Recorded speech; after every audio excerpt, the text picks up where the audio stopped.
Introduction. Imagine you are being hired for your dream job. How will you feel knowing that at last all your self-imposed education, hard work, sleepless nights, extra courses, seminars, books and audiobooks you had read and heard are finally about to pay off? I bet a little nervous, but ready to conquer it. I have no doubt, this was the same way how the shepherd boy who turned into one of the most powerful ancient Israelites kings felt, when he was standing in front of his life-changing opportunity, dressed as a 9-foot-tall soldier. According to the scriptures, God trained him with lions and bears to face this killing machine, who since his childhood had been training in the art of war. At the end, the story concludes illustrating the shepherd boy holding the giant's head in his hand. The story of King David and Goliath is a tale that teaches us about courage, faith, boldness, purpose, positive perception, and preparation. Of all those traits, let's emphasize in preparation and perception, because to be able to stand in front of a killing machine, David needed more than faith or boldness. In fact, you can't possess faith and boldness if you don't have preparation and a positive perception. David's positive perception gave him an advantage, because while the soldiers saw Goliath as an obstacle, David saw him as an opportunity, and his preparation with lions and bears equipped him better than Saul's soldiers, whom were trained only with swords and spears. In this century, a college degree is no longer necessary to become successful. King David could stand and conquer this opportunity, because while Goliath was training with unskilled individuals, traditional education, God was training David with lions and bears, self-customized education. How about you? Do you know what your lions and bears are? Will it prepare you to face your Goliath? God knew who David was going to face, so he trained him with a weapon capable of reaching farther distances than a sword. If David had to fight Goliath with a sword, we probably wouldn't be talking about David's victory, but Goliath's. A positive perception with a customized education has helped many individuals become billionaires. For instance, there is Richard Branson, founder of Virgin Group, with a net worth of $3.9 billion. Jay-Z went on to become hip-hop's first billionaire, with a net of about $1 billion. Henry Ford, founder of Ford, whose net worth would equal to $199 billion. Most of them didn't even graduate high school. David went from shepherding sheep to ruling people because of his positive perspective and preparation. You see, when King Saul heard that David accepted Goliath's challenge, he called him to his presence. Due to his physical appearance, Saul looked down at him, but soon as he started hearing his past battles, he was impressed and gave him the opportunity. David was short in stature, but had a fearless heart, capable of facing and killing lions and bears. So in his eyes, this giant was no different. David's faith and preparations empowered him, and so he was able to conquer the opportunity that changed his life. Goliath represents the giant physical and mental obstacles that you will have to conquer to have your name written in the Wall of Fame. But if you analyze the story carefully, Goliath was also David's bridge, which took him from shepherding sheep to ruling people. So whatever giant you are facing or will face, will also cross you to your promised land. We all are waiting for our Goliath, the giant who will take us out of poverty and put our names in shining lights. What if I tell you that Uber, the ride-hailing giant, is that giant you've been waiting for? Uber is the bridge which can cross you to a more successful life. The best part is that you don't need to fight it, because the ride-hailing giant is for you, not against you. Uber is providing you with a platform where you can earn a living and prepare yourself to face your real giant. Under the wings of Uber, you can create your breakthrough instead of waiting for one. Remember, if you make driving a cab a career, you will get no pension, no paid vacations, overtime, or health benefits. I assure you that working for Uber can be rewarding, uplifting, with freedom for personal development, and full of pleasant days. In this book, I'm sharing with you how I've been using Uber to grow individually to a better version of myself. So when King Saul, a business owner, or an executive, have a Goliath to face, but none of his soldiers, employees, would like to face him, I will be the one filling up the position, and so will you if you do what I'm about to share with you. Also, here you will find how you can stay healthy, increase your income, avoid unnecessary tickets, sharpen your social skills, plan efficiently daily schedules, road safety, keeping your license clean, prepare yourself for tax season, and some public and private places where you can release yourself. All of these will help you stay responsible, healthy, and with peace of mind until you get wiser enough to go explore new opportunities. Trust me, a positive perspective and daily improvement in yourself will do wonders the day when you find yourself standing in front of a great opportunity. I have learned that it's always better, cheaper and stress-free to learn from someone else's mistakes. You with the correct guide can also reach your full potential and leave your mark here, because in this world there is only 3 types of people: the ones that make things happen, the ones that see things happen, and the ones who say what happened. You, as an Uber driver, are only seeing things happen.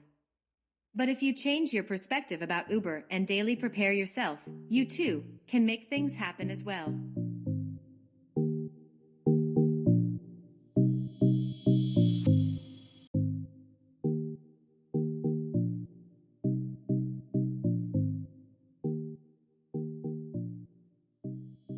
Chapter 1. Uber is freedom. Let me ask you this. Would you say your dream job will allow you to choose your own schedule, double your income, dress as you like, meet interesting people, drive a new vehicle, and pay you while you explore your city? Well, Uber does. If Uber is your first job, then probably you haven't experienced how stressful a formal job can be.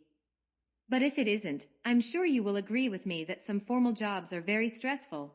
Most pay minimum wage, forces you to wear a uniform, and work with some unfriendly people. For the most, they control our time. Quite often, in my car, while I'm enjoying a warm meal, I still remember how often in my last formal job I barely had time to eat. All Uber drivers have a different story how they started working for Uber. I was introduced to Uber a bitter cold night. I was exhausted and hungry because I worked overtime. To make matters worse, at the end of my shift, one of my coworkers gave me a hard time. When I got home, I sat down to finally eat something because that day was so busy that none of us didn't have time to eat. My brother saw my unhappy face and said to me, "Why don't you drive for Uber?" "Drive for Uber?" I repeated. "Yes, Uber," he restated. He started sharing how his income has increased and the type of people he was meeting. He proudly said, "I am my own boss. I don't have anybody behind harassing me or telling me what to do. I decide when to start working and when I go back home." But what really sold me the idea was the fact that he finally had time to get his real estate license, which he postponed because his boss threatened to fire him if he didn't show up to work. I was looking for a type of job that allowed me to go back to college, but still earn enough money to pay my bills. I needed a breakthrough, and surprisingly, Uber became my breakthrough. The next day, I quitted my busboy job and went straight to the Uber office. The recruiter answered all my questions and on behalf of Uber made me a promise. Uber promised me to help me with the paperwork process, the medical checkup, help me with my car rental. After completing a certain number of rides, I was guaranteed $1,500 weekly. If not, Uber was going to match it up. Uber was the kind of job I was waiting for.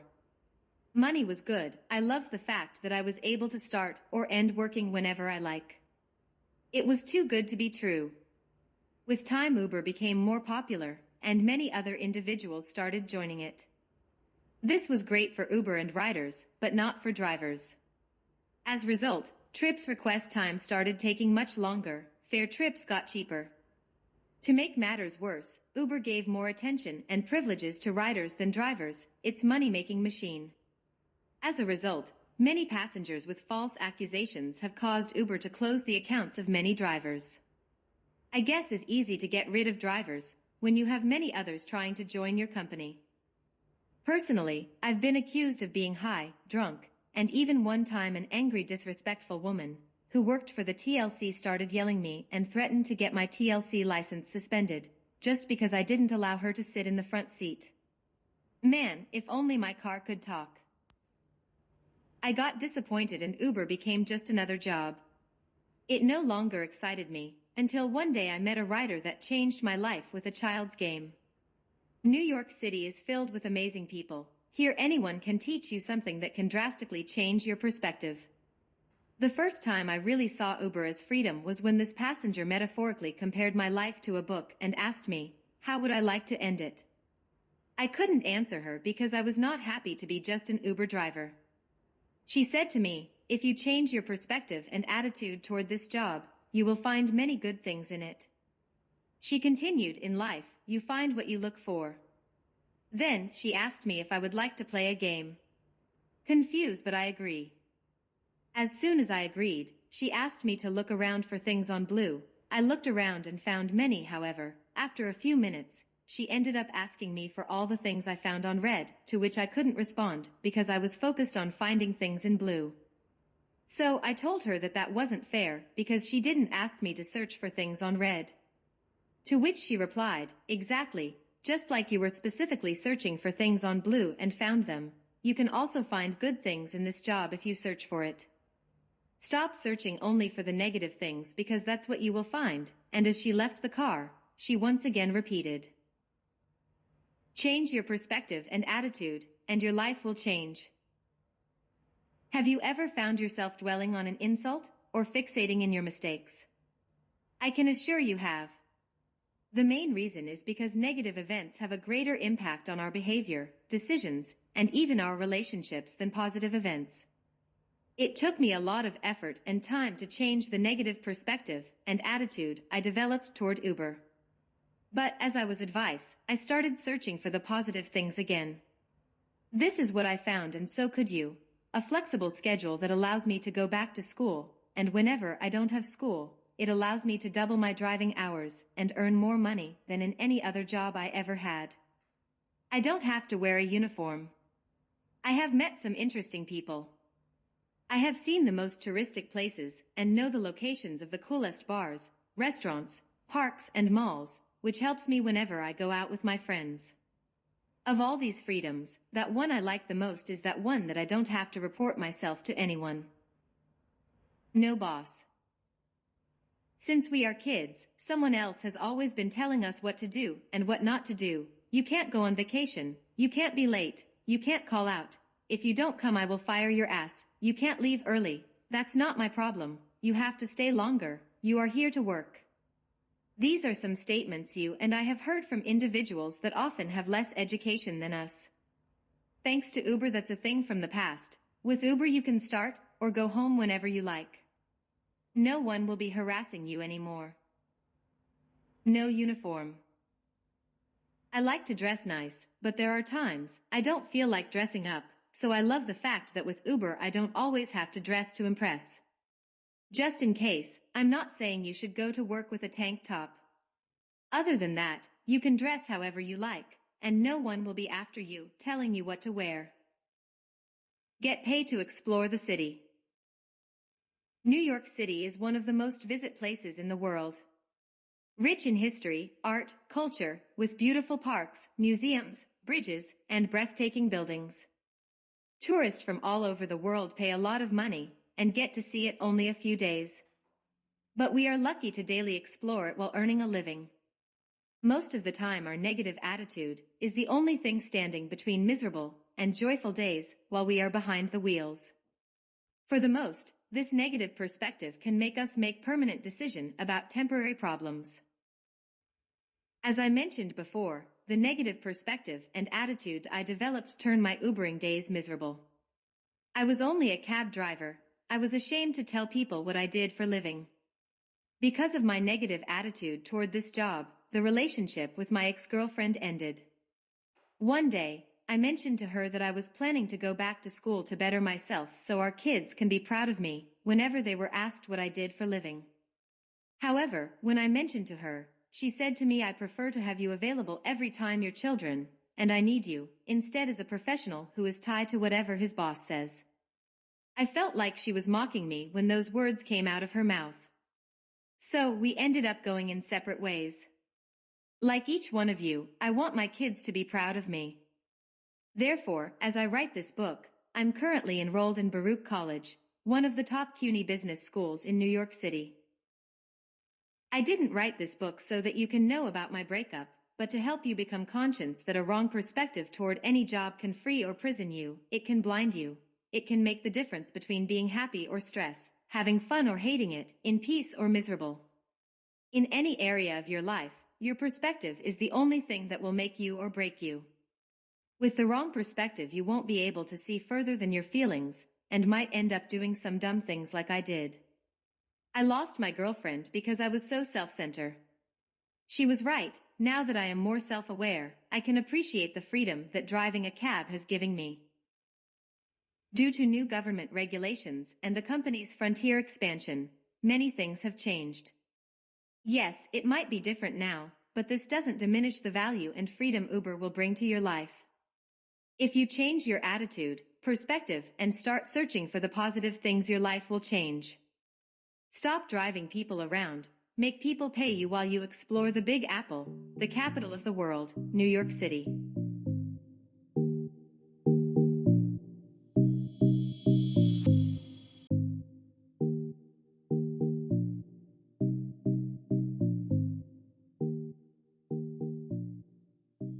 Chapter 2. Health. The Dalai Lama, when asked what surprised him the most about humanity, he said, "Man, because he sacrifices his health to make money. Then he sacrifices money to recuperate his health." This quote fascinates me because it relates to me. Sometimes at the supermarket, I find myself complaining about the prices from the fruits and veggies, but I remember how much I almost had to pay for the emergency room, and it passes. $70 is way cheaper than $1,389, which I almost paid for my ER visit, the emergency room, not counting pain and time. Don't take me wrong, I am not against making money. In fact, I think we all should have our focus on increasing our financial capital so we could live a comfortable life and help others. However, we often focus too much on money that we forget about our physical and mental health. Staying physically healthy can help you stay healthy emotionally.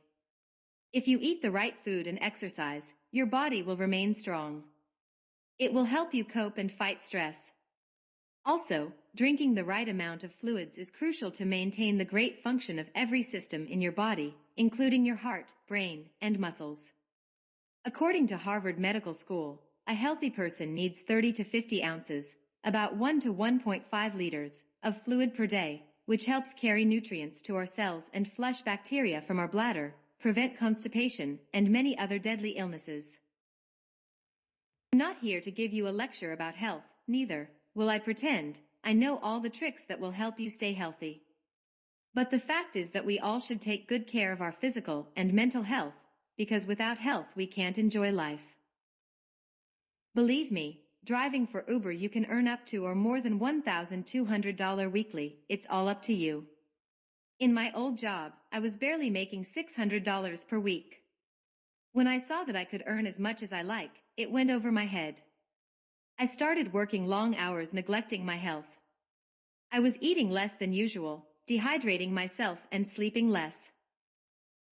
There were many times because I accepted trip after trip, I used to end up eating late.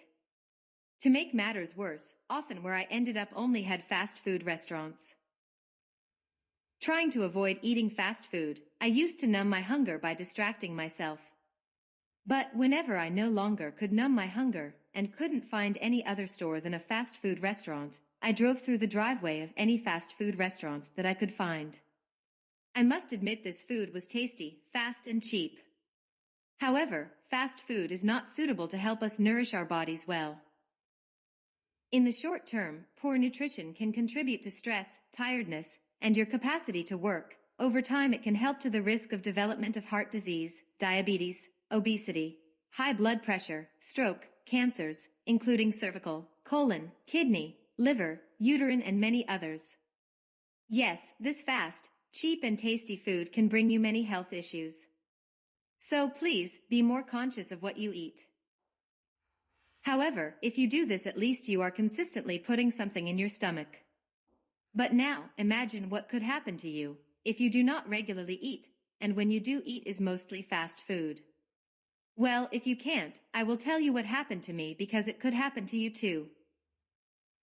Because of my poor diet, I ended up in the emergency room. My eating inconsistencies started after 1 year since I started working for Uber. It went unnoticed for some time, but little by little, I started feeling it. As you know, our bodies produces gastric acid to dissolve foods. This acid turns food into glucose, which our body uses to provide energy. When the body does not have anything to chew on, and the acid is released, you can develop gastritis. The burning feeling in my stomach was horrible, and as the days passed, it went from bad to worse. The pain got so uncomfortable that many times I woke up in the middle of the night crying. One night I no longer could put it up with, so I asked my brother to drive me to the emergency room. When we got there, they make me wait for so long. I do not know if you have experienced the emergency room, but it feels like they care less about the pain you in. I understand the hospital policies and regulations are to protect the hospital, but most of the time it makes it so hard for patients to get the fast aid needed. In my opinion, it looks like they care more about money and their reputation than the patient's health. They took so long to give me a simple Motrin, and honestly, I was expecting something better than that. I was so mad, so I just walked out of it. Because of the symptoms, I'm assuming they would have diagnosed me with gastritis and have urged me to avoid eating spicy and greasy foods. For the most, to not miss a meal again. Not to sound religion, but that problem I left it in the hands of God, and I haven't regret it. Not only my experience in the emergency room was terrible, but the bill they would have sent to me would have been insane. Look, the point I'm trying to make you understand that expending time in the hospital is not fun nor cheap. Do yourself a favor and avoid all those unnecessary inconveniences by just eating healthy and on time. Before I start sharing the locations where you can get more for your money, please allow me to make you more conscious how our beliefs, culture, education, environment, and many other factors have influenced and conditioned our minds about what foods we can or cannot put in our mouths. This way of thinking has limited and robbed all of us from experiencing amazing different cuisines. Judging food before trying it doesn't make any sense to me. I understand some foods you may not be able to eat it due to a medical condition, but apart from that, I personally believe that no food can contaminate or harm you. Jesus, in his best effort trying to make us understand that no food, vegetables, meats, fruits, can enter and contaminate a person in God's or people's sight, said, "Not that which goes into the mouth defiled a man, but that which cometh out of the mouth, this defiled a man." KJV Matthew 15:11. And when one of his disciples asked him to explain, he proceeded by saying, "Do not ye yet understand, that whatsoever entered in at the mouth, goes into the belly, and is cast out into the draught? But those things which proceed out of the mouth come forth from the heart, and they defile the man. For out of the heart proceed evil thoughts, murders, adulteries, fornications, thefts, false witness, and blasphemies. These are the things that defile a man." Logically, it makes sense what Jesus said, because what we eat goes straight to the belly, then to the toilet, and from there to the sewerage. If you stop and think, when did what you ate hurt you or someone else? No food can ever hurt you, except that what medically you can't eat. My friend, the only way you will defile your reputation and others is by your negative character, words, and actions. Now that I finished saying this, I hope you at least give what I'm going to share a try. The rule of 3x1.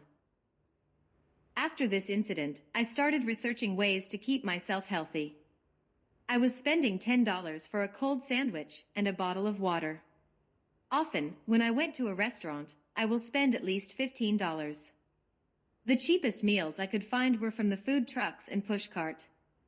Most of these foods are full of spices and grease, which I was supposed to stay away from. Often, what made matters worse was that after purchasing the healthiest food that I could find, I still had to look for a place where I could eat. Most of the time I ended up eating inside my car, leaving it smelling, and trust me, passengers do not like a smelling car. This demanded me to think outside the box. On one of my trips, I end up right in front of the Chinese buffet, where my father used to take me when I was a kid. It was so long since I'd been there that I forgot how affordable it was. It was around noon during my lunchtime, so I went in. If you've never been to a Chinese buffet, let me tell you what you could find inside.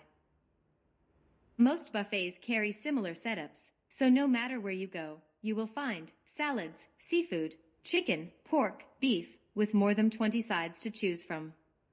Plus, sushi, soups, fruit salad, ice cream, and mini cakes for dessert. You can eat as much as you like. That day, I eat good. The best part was when the waiter brought me the bill. My bill was only $11.37. I couldn't believe it. I ate salad, soup, my protein, and some dessert. It was the best lunch ever, and since that day, I have been going there for lunch. I did some research for you and made a list of some of the buffets in Queens, Brooklyn, Manhattan, and the Bronx. You can find the list at the end of the book. The prices may vary due to the location and time, but the lowest price is during lunchtime Monday to Friday. There you can eat all you can, for the same price you must pay in a regular restaurant. Most buffets are comfortable, and after you finish eating, it provides a restroom where you can fix yourself and be ready to go back to work. Another great option are Hispanic restaurants. Most of them have lunch specials. These specials usually consist on 2 courses, a bowl of soup, the main dish with a can of soda or bottle of water. All of that for a price around $12. Due to COVID, most buffets are closed, therefore I have been taking advantage of this lunch specials. Similarly to the Chinese buffets, these restaurants, after you finish eating, it provides a restroom where you can fix yourself and be ready to go back to work. If you like cooking, you may like the vegetarian soup that I make for myself. This soup has drastically changed my health. Trying to stay as healthy as possible, I used to buy natural green juice at least 3 times per week. However, all this changed when I learned that these juices aren't as healthy as I thought they were. Nowadays, not even organic fruits and vegetables are not as healthy as they say they are. Organic or not, whenever we drink raw natural juice, we are also consuming large amounts of pesticides. This is because the pesticide concentrates itself within the vegetable's skin and roots. When we wash them, we are only cleaning the surface. Cooking them, like I do, the pesticides will come out in the water. So, to get an organic soup from non-organic vegetables is by only throwing them in a boiling water for about 5 minutes. Ingredients: you can add or remove according to your preferences: carrots, white and brown mushrooms, broccoli, kale, spinach, asparagus, string beans, potatoes, sweet corn, cauliflower, tomatoes, eggplant, red and green cabbage, red onions, or whichever you prefer, garlic, celery, okra, fresh peas and zucchini. Tools: a blender or a NutriBullet. Process: vegetables must be cut in middle sizes. Depending the amount of soup that you are planning to make, put water to boil. Once the water is boiling, first add the carrots, corn, potatoes, string beans and fresh peas, without the shell. After 5 minutes, add the rest of the vegetables. Cook them for about 5 minutes, no more than that, because they will overcook. The onion, celery and garlic must be roasted with olive oil in a different pot for flavor. And drain the water. Keep the cooked vegetables and the hot water in separate pots. Cool off the water to a temperature that will not burn you, but either isn't too cold. Using as little water as possible, blend the vegetables. 9. Then blend the vegetables together with the roasted onions. 10. Add salt, stir it, and enjoy it. For you who have children, you know that getting your children to eat their vegetables is very difficult. Sometimes they don't even want to eat a single broccoli. But if you prepare your soup this way and feed them, I am sure they will eat it. The soup has a very rich flavor in itself, but if you want to get more creative, you can add different flavors. There are chicken, fish, and beef flavors which your babies already love it. Trust me, your kids won't even know what they're eating, and you will be very happy knowing they are eating all their vegetables that will keep them healthy. Jim Quick, founder of Quick Learning, a powerhouse in memory improvement and speed reading training courses, which can help anyone increase their ability to learn and retain learned information. Quick says that in order to win your day, first you need to win the first hour. In one of his videos, he shares a shake which he drinks every morning. This shake empowers his mind, give him more energy, and increases his learning capacity. He calls it Brain Power Shake. I tried it, tastes amazing, is healthy, and it has been providing me with more energy to take on the rest of my day. Brain Power Shake ingredients, blend it together and enjoy it. Avocado, kale, dark chocolate, blueberries, coconut oil, walnuts, bananas, almond milk or water. For all of you who already take good care of your health, congratulations, because this means you have understood the importance of being healthy. My friend, without health, you can't enjoy your precious life. H2O. The human body is more water than mass. According to the article, H.H. Mitchell Journal of Biological Chemistry, states that water is of major importance to all living things. States that up to 60% of the human adult body is water, and, in some organisms, even up to 90% of their body weight is water. Going deeper, Mitchell also states that the brain and the heart are composed of 73% water, the lungs are about 83%, the skin 64%, muscles and kidneys are 79%, and even the bones are 31% water. As you can see, drinking water is critical. Many doctors recommend drinking 30 to 50 ounces, about 1 to 1.5 liters, of water daily. If you are asking yourself why I'm writing about this, well, it is because if you are, or will start driving for Uber, this means you will be drinking water. However, there is a small problem. There may not always be a reachable restroom where you can release it. The 2 years that I have been driving, I had to deal with this issue. Many times, I had to hold it for a long time. I know what you may be thinking. I will go to a gas station, or a restaurant, or McDonald's, or Burger King. However, believe me, in some businesses, even when you buy something, the owner or manager may not allow you to use their restroom. Often, you will be hearing them say, "Sorry, the bathroom is out of service." What are you going to do then? Uber, Lyft, Via, Juno, Yellow, and Green taxi drivers face this dilemma, and so will you. However, I know how you can stay hydrated and make your bathroom worries a thing from the past. I started reading articles and watching videos about the importance of being well hydrated. I came by some videos about water fasting. Water fasting is one of the best ways to improve your physical and mental health because it gives your body a chance to detoxify itself. Whenever I fast, my health drastically improves because my body eliminates accumulated toxics. Water fasting is like taking a shower from inside out. If you are looking to lose some weight, water fasting mixed with exercise can also help. But what really catched my attention was what Dr. Michael Klaper said about how we drink water. He said if you get a gallon of water and pour in front of your mouth, do you think you will be able to catch all the water? Well, of course not. Most of the water will fall out on the side. Then, he continued by saying that was the same thing that occurs whenever we drink water too quickly. Water is absorbed in our body through the veins, and the veins are tiny vessels, which only can carry a small portion of water at the time. So, when we gulp a bottle of water down, most of the water isn't absorbed. This means your body is not getting all the water it needs to stay hydrated. The only sure thing is that you will end up needing a restroom only after a few minutes you have gulped the whole bottle of water. Dr. Michael recommends to only sip water whenever we drink water so we could absorb it 100%.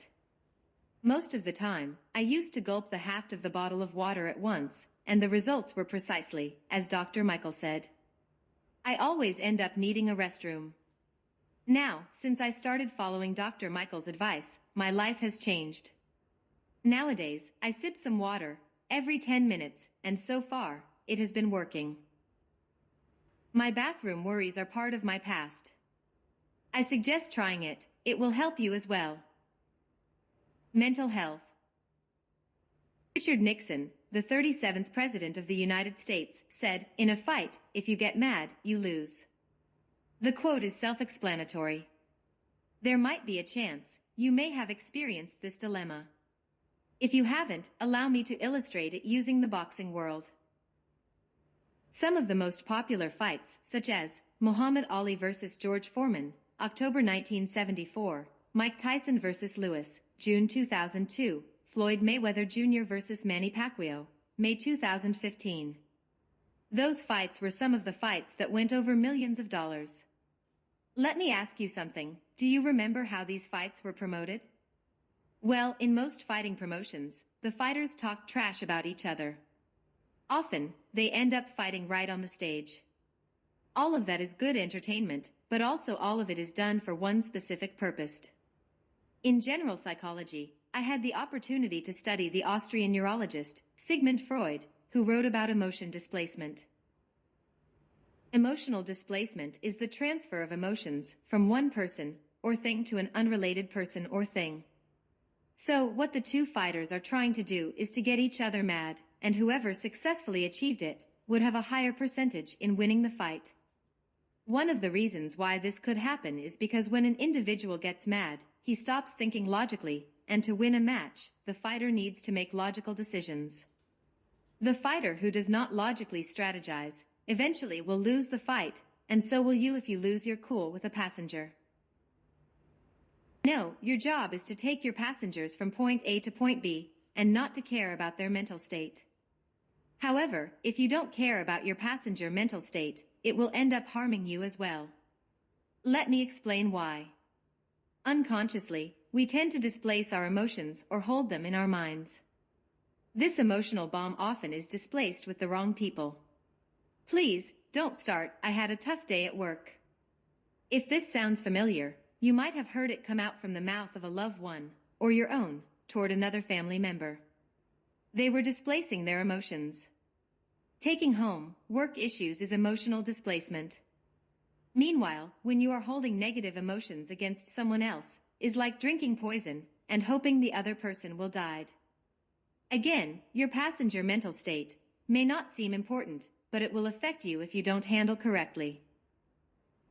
You will encounter passengers with two types of emotional distress. The first one is when they come in stress out. The stress was created from something unknown to you, and there is not much you and I can do about it. Second, when the stress is developed inside the car. When the passenger comes in stress out, usually the passenger needs to get from point A to point B as fast as possible. Been late for work, school, or any special event can stress anyone out. On the other hand, emotional distress inside the car is developed by the driver's driving skills, driver's manners, the car conditions, or car's odor. So it's very important to keep an eye on that. Warnings. Most lives' problems have solutions. In fact, the anatomy of an emotional distress is purpose against another purpose. In simple words, emotional distress is what you want against what someone else wants. To fix any type of emotional distress, all you have to do is prioritize the wants in order of significance. Here are some of the ways, which allows me to know when I should be sensitive to my passenger's emotional status. I mean, you should always be sensible and watch out what comes out of your mouth, because you don't know how your passenger is going to react. Whenever I see the following behavior, I know I must go into easy mode. When the passenger comes in arguing on the phone. When the passenger is hurrying. When the passenger buckled up. When the passenger is too quiet. When your passenger comes inside the car arguing on the phone, once he hand out the phone, he will react in two ways, either he will apologize or sit back very quietly. Personally, when my passenger apologizes, I start chatting with him. Despite the subject, I always agree with them because I know at the end of the ride, I will seem like an understandable individual. In the other hand, when they sit back quietly, I play music and start driving. My advice to you is to do the same. It's straightforward. No need to complicate yourself. When your passengers are in a hurry, they will ask you to go fast. Some will ask you in a friendly way, others in a rude manner.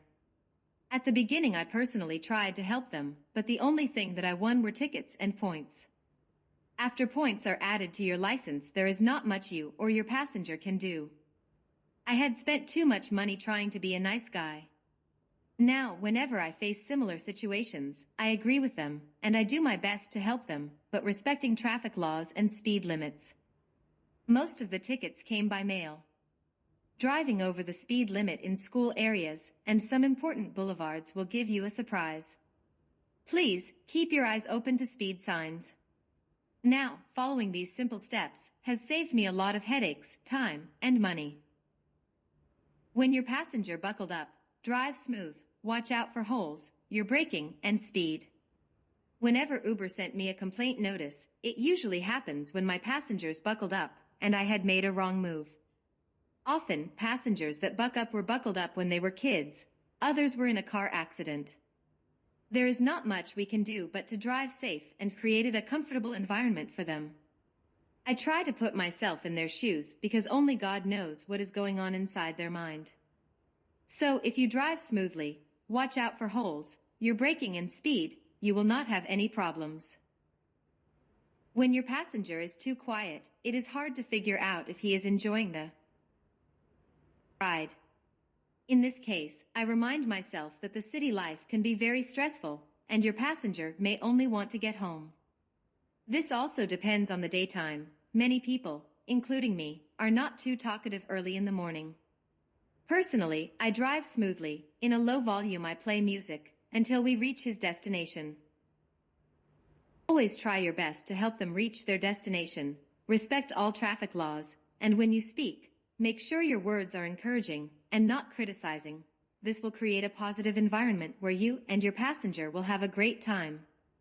At the end of the trip, you might get a "You are the best Uber driver I have ever had."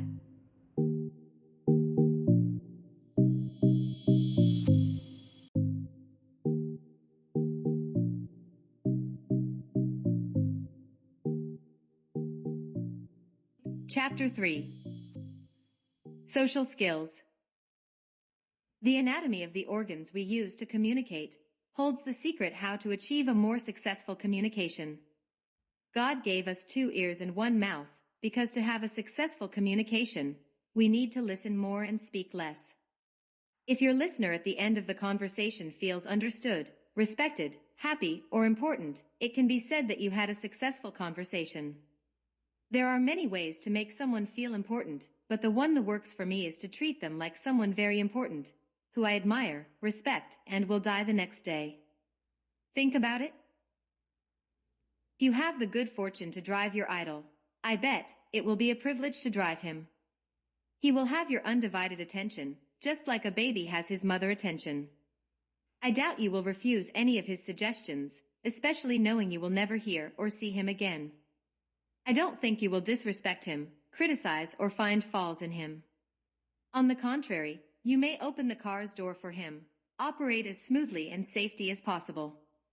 I have no doubt his happiness will be your goal. In my 3 years as an Uber driver, the longest I have driven somebody has been 1 hour. So the likeliness that you will spend more than 1 hour with your passenger is very small. It's up to you to make this hour either an enjoyable hour or an uncomfortable one.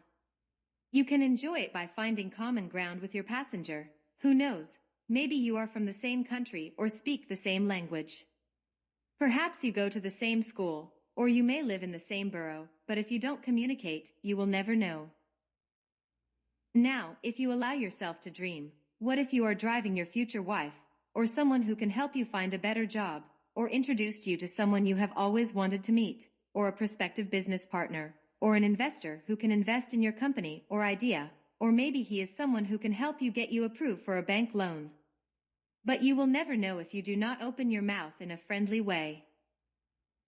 Whenever we meet a stranger, most of the time we look for ways to make ourselves look good. We try to impress them with what we are not. We do all of that with one intention. We want their attention. If you give your full attention to your passenger, he will feel appreciated, noticed, and value.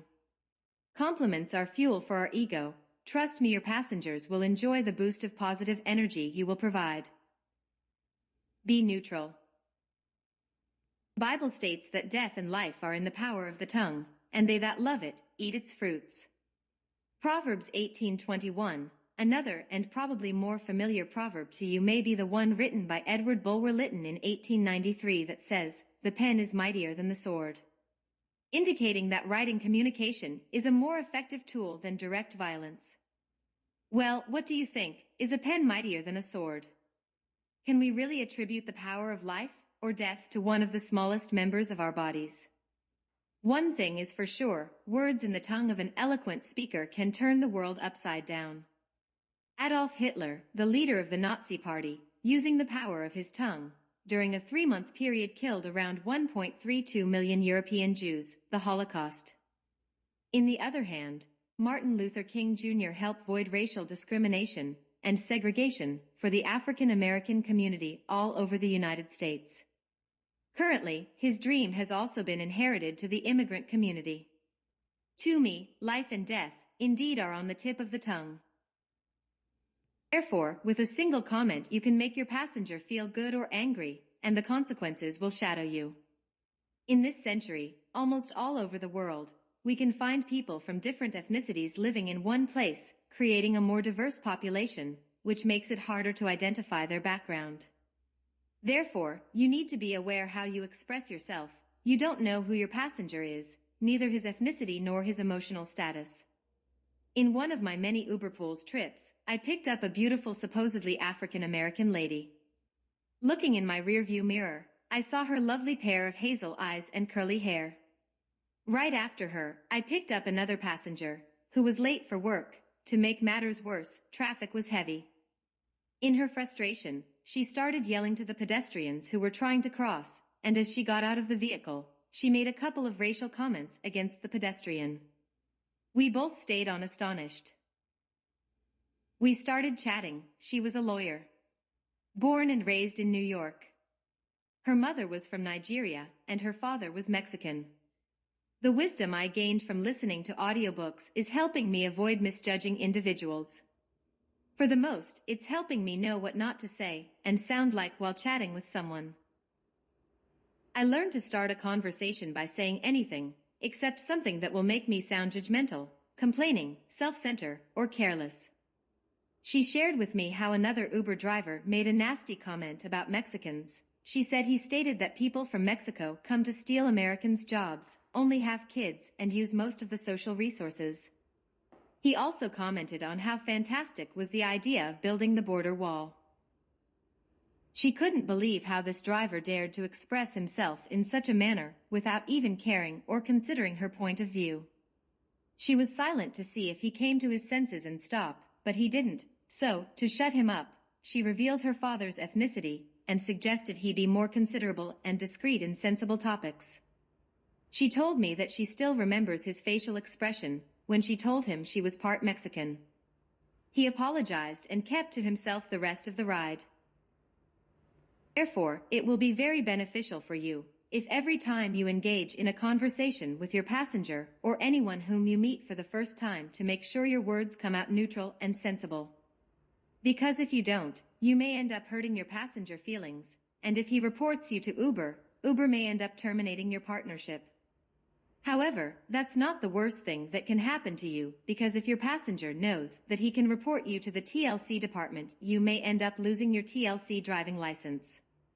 So do yourself a favor and consciously sharpen your social skills. If you do it, at the end of the day, you are the only one who is going to benefit from it. Uber has already taken steps toward this matter. Together with RAINN, Uber started educating drivers how to carry themselves while using the Uber app. Here you will find advising videos, lessons, and other tools touching topics like how to create a safe community, respecting privacy, conversational boundaries, respecting personal space, sexual violence awareness, and bystander intervention. For additional information, visit online.rain.org. Family, let's do our part. Need a topic. Starting a conversation with your passenger often is very easy, but if it's hard for you to find one, you can find many by just turning on the radio while your car is warming up. Listening to some stations will give you an insight on what's going on in your city and will arm yourself with everything that's making headlines on the day. Here are some radio stations you can listen to. WCBS News Radio 880 AM. Very good for traffic and weather. Winds 1010 AM. One of the oldest running news stations. WOR 710 AM. The Voice of New York. Here you will get informed all about sports, political, and national news. ESPN 1050 AM covers scores and commentary for the NFL, MLB, NBA, and college football news. Finally, Bloomberg 1030 AM. Here you can get global business and financial news covering the top companies, industries, and more. Also, if you open Google Browse, on the home page, you can also find the latest news. If you armed yourself with everything that is going on in your city, you will be able to speak to anyone almost about anything. Often, your passenger will start the conversation, which is even better. No matter who starts the conversation, what I'm interested in teaching you is what to do to not run out of questions from where you can get more details from them so you can extend your conversation. People love talking about themselves, including myself. We like sharing all our accomplishments, and if you just listen to them, unconsciously they are going to feel important, turning you into the best Uber driver they have ever had. So, what can you ask? First, ask open questions and avoid close questions. What is an open question? An open question is a question that unconsciously forces your passenger to provide you with a lot of details about what you are asking. When there is more description of something, you have more ground from where you can grab other information to continue your conversation. Closed questions are questions that get you yes or no answers, and they must be avoided. Some examples of open questions are questions that start with how and what. Questions in this form close the doors to possible close answers. How is your day going so far? How are you feeling today? How is the car's temperature? This type of questions will allow more details from where you can pick insides on how your passenger is feeling, giving you a chance to fix it and comment on it. The parroting technique is also one of the ways, which I often use to keep the light on my passenger. You see, when a conversation occurs, it usually goes just like playing ball. You have to catch it and throw it back, and goes on until you decided to stop. As I already mentioned, people love talking about themselves, so parroting is very useful to encourage them to keep talking. Here, all you have to do or say is to repeat the last words your passenger said. For example, let's just say, you start the conversation by asking your passenger if his trip is a personal or business trip. His answer might be yes or no, but if he says, I am going to visit my parents, then all you have to say is your parents. I'm 100% sure he will keep talking. With only one question, you can get many other questions. For the most, now you also have new topics to ask questions from. Let's analyze the example question together. Because he said I'm going to visit my parents, this could mean that he wasn't born in the state where he is currently living.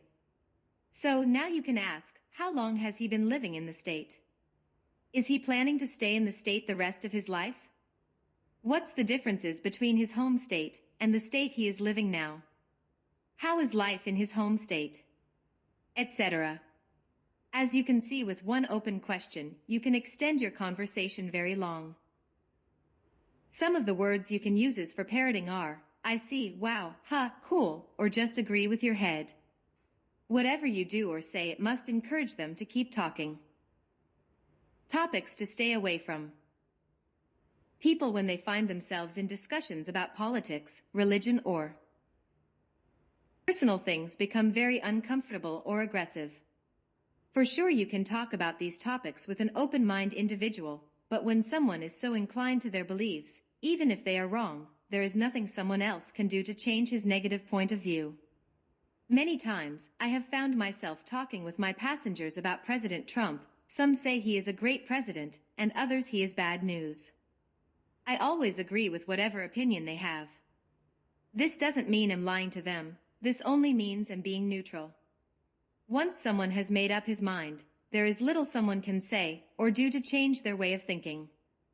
Therefore, I rather agree and let them be.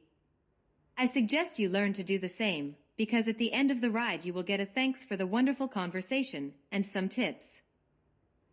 Now, this is how I do it, and if you do it, and it doesn't happen, I will refund your money. Before I pick up a passenger, I say it loud, everything that I want to happen. I align myself with every positive feeling, which creates a positive environment for both of us before we meet. A positive attitude toward your passenger will make a big difference in your daily life. In the Bible, in Galatians 6:7, God states that we will reap what we sow. So, when my passengers come inside the car, I'm happy to see them, I them as a friend, not just like someone whom I must drive from point A to point B. In this mood, it's easy to find common ground between us and start a conversation. Once we start talking, I focus on his voice tone. Is he sad, happy, or mad? I mirror his tone. You can't sound excited if your passenger sounds like he is going through something tough. I always make a neutral question and repeat the last words he said. You get to know someone better if you ask questions and listen to them. Again, you will never know whom you are driving if you don't open your mouth and speak in a friendly way.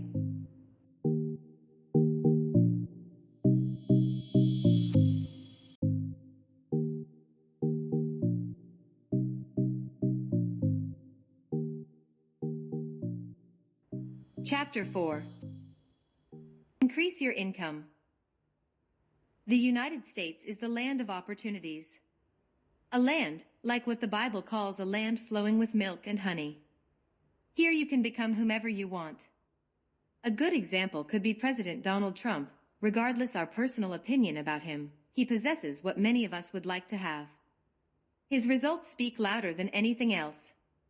I don't know how much he knows about politics or diplomacy, but he has become the 45th president of the most powerful country in the world. Nowadays, we barely see a businessman or a wealthy man trying to become commander and chief of his country. This should make you understand that with hard work and persistence, you too can achieve everything your heart desires. Uber, the ride-hailing giant, has provided us with work anywhere and at any time, allowing you and me to earn a living and still work in our dreams. You don't have to stay stuck as a cab driver. Use it to build a more successful life. If I have learned to do more with the freedom Uber has provided me with, so can you. Uber, Lyft and Via are some of the companies that have revolutionized the transportation industry. Unfortunately, many yellow taxi drivers lost a lot of money due to the devaluation of their medallions. A few months ago, these medallions were valued at $1 million. Today they are only valued at $200,000. This is what happens when a company doesn't update. When these happen, all those who can see beyond the damages they generate take advantage of and build other companies around them. The good news is that they all created opportunities for individuals like you and me, who were waiting for a breakthrough. This is our breakthrough. Uber dominates the transportation industry. It has more clients than any other company, providing us with work at any time, day or night. You can even try another job, and if it doesn't work, you can always come back to Uber. Longest you don't mess up your relationship with Uber, your account will always be there. Working less, earning more. In New York, almost most people have 2 jobs to be able to survive. Scheduling correctly will not only save you time and money, but it can also allow you to work in another job if you need one. A good schedule will also help you attend social, corporate, or charity events. However, with what is going to help you the most is earning more money while you are on the road. There are 3 schedules from where you can choose from: morning schedule, night schedule, or a hybrid schedule. I tried them all, and the one I like is the hybrid one. I start at 6 a.m., stop at 10 a.m. Then I go back to work at 2 p.m. to 8 p.m. It works for me. However, you can do what's best for you. I do this because these hours are the busiest. Also, most of the trips are long, which put more money in my pocket. The only difference between the morning schedule and the night schedule is the traffic. At night, you can go from Manhattan to JFK Airport in about 20 minutes, but in the morning, it may take you about 45 minutes. The morning schedules and the afternoon schedule in many ways are very similar. They share the same busy areas, which are Brooklyn 2, 6, and 7, Queens 3, 4, and 6, the Bronx 1, 2, 4, and 5. All Manhattan is good. Life and driving for Uber will become easier when you know where you're heading. Whenever I start working, I always aimed at the city. City trips are more expensive than in any other borough. No matter where you live, my recommendation is always to aim the city. Don't drive around without a destination.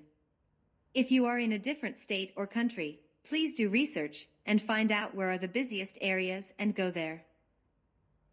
Planning your day will give you the results you want. The days the least money I have earned has been the days I didn't plan. Also, the TLC due to the increase on the number for hire vehicles cars in New York streets, forced Uber, Via, and Lyft to force their drivers to schedule their driving hours, decreasing the number of hours that they could be on the road. Before the pandemic, Uber was only giving 23 hours per week, but drivers were allowed to log in busy areas. However, currently I have been able to log in whenever and as long as I want.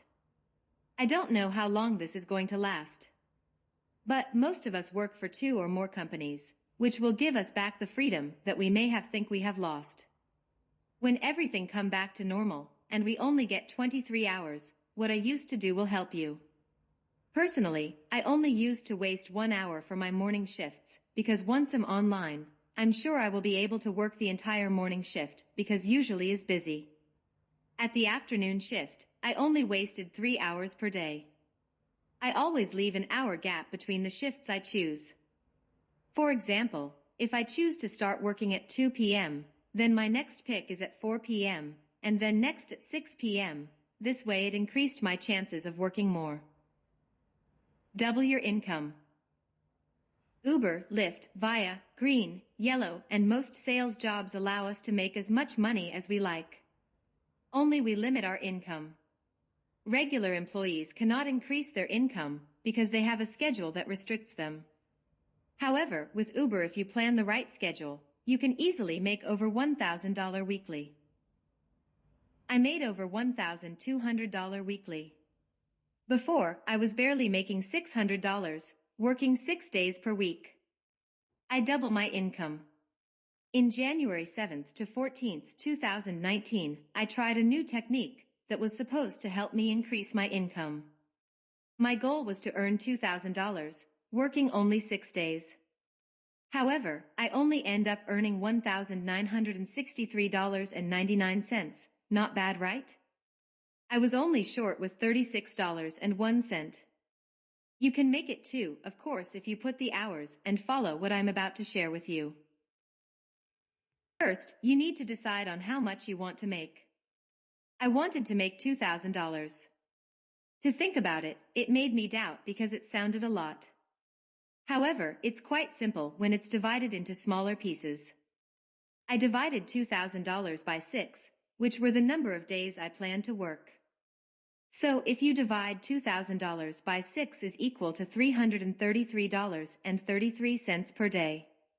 Now, $333.33 is more reachable than $2,000. A high amount is overwhelming, and overwhelm increases the percentage to quit.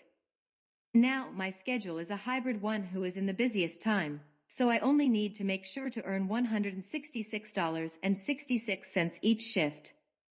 No matter what you would like to earn per week, all you have to do is divide it by the days you will be working and focus on reaching the daily amount, because if you think about the total amount, it may discourage you and may end up quitting. This can be implemented in everything you do. By focusing only on a daily goal, you will end up reaching your weekly goal, or at least you will get close to it, as I did. Sadly, new TLC rules only allow drivers to drive 10 hours straight per day, because there have been too many car accidents caused by tired drivers. However, with the right schedule and location, you will do okay. Also, sometimes how much we get paid per ride isn't much, and it can be a little discouraging because it takes us longer to reach our daily goal. The best way I found to fight discouragement is by turning on the privacy mode, so I no longer couldn't see how much money I have earned. It helps me stay calm. Short rides used to piss me off, but since I started calling them easy money, I enjoy them more. I also substitute the word work for help. Pretending that I'm helping my passenger reach his destination and not working increases my joy. There is something about the word helping that makes me feel like I'm contributing and not being obligated to transport him from point A to point B.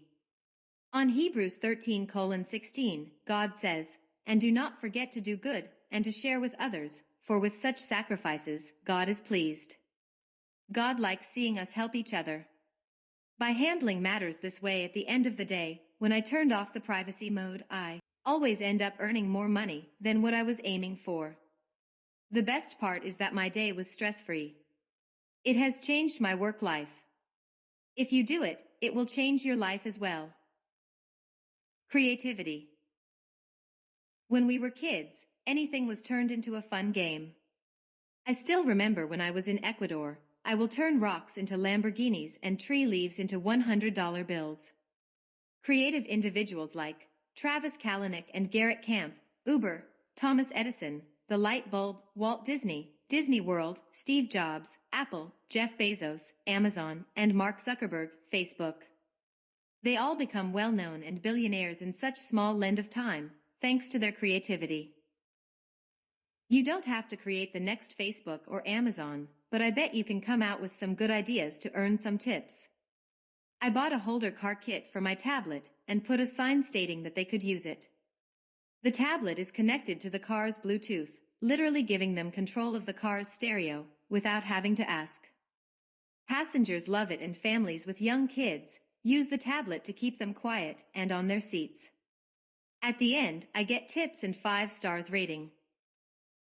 A cool bag to have in the back seat of your car is a seatback storage bag. With this bag, you can keep your backseat passengers happy. You can get it on Amazon, eBay, the rideshare guy, Walmart, Pinterest, or Target. The car charging station. This bad boy can help your customers and your ratings stay up to 100%. It's made with high-quality materials for prolonged use, durable braided cables, made with faux leather, and it has pouches for iPhone and tablets. The beverage warmer will keep your passenger coffee hot. Securely fits 12-20-ounce coffee cups, including reusable paper cups. Built in with a USB power port charger to charge their cell phones.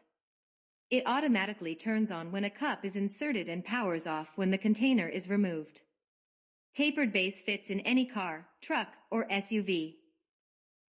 Cargo is a system offered to drivers who would like to sell candy, energy snacks, soda, etc., to their passengers. They use an in-car console that keeps the goods secured and a handy web app for transactions. Cargo provides all. If you would like to purchase one of the items mentioned above, I have added their links at the end of the book. Remember, your creativity and imagination are your best assets. If you use them correctly, it will open doors and take you places you haven't even dreamed. Likewise, if you misuse it, it can end up putting you in the streets. The best way I earn tips is by listening to them. Sometimes, I'm surprised what they share with me. I'm talking about personal things, something that I will only tell someone I really trust. People are thirsty for attention. They want to feel understood, listened, important. It's sad how some people internally actually are feeling.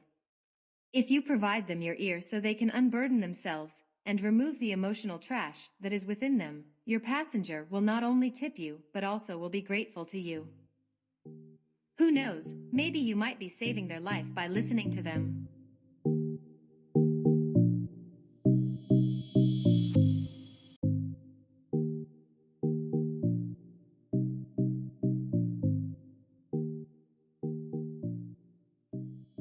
Chapter 5. Keep your license clean. Driving is a privilege, not a right. Before a driver license is granted to you, you must demonstrate you possess the knowledge and the ability to drive safely. A privilege brings responsibilities. Violating them will end up in fines, suspensions, or the revocation of your driving privilege. When your driving privilege is taken away, before it's restored, you are required to pay a suspension fee. However, if your license or permit was revoked, it no longer exists. To restore your driving privileges, you must reapply in the Department of Motor Vehicles once the revocation period is over. However, there is a high chance it may be denied. Your goal should always be to keep your driver license clean. Driving opens the road of life and adds adrenaline to our lives. It makes smooth and sweeter a trip to the beach, or wherever it is your favorite destination. All you have to do is gather your family, swimming trunks, jump in the car, and be on your way to the beach. There are only a few things that can compare to a day on the beach, surrounded with cold beer and family. Driving can make some parents' lives much more comfortable.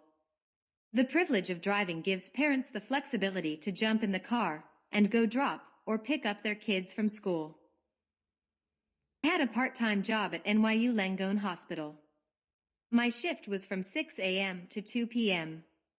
Having to work this early was not fun at all. Many people wake up an extra hour early because early public transportation runs local and often late. They sleep less and must wait in the middle of the cold weather.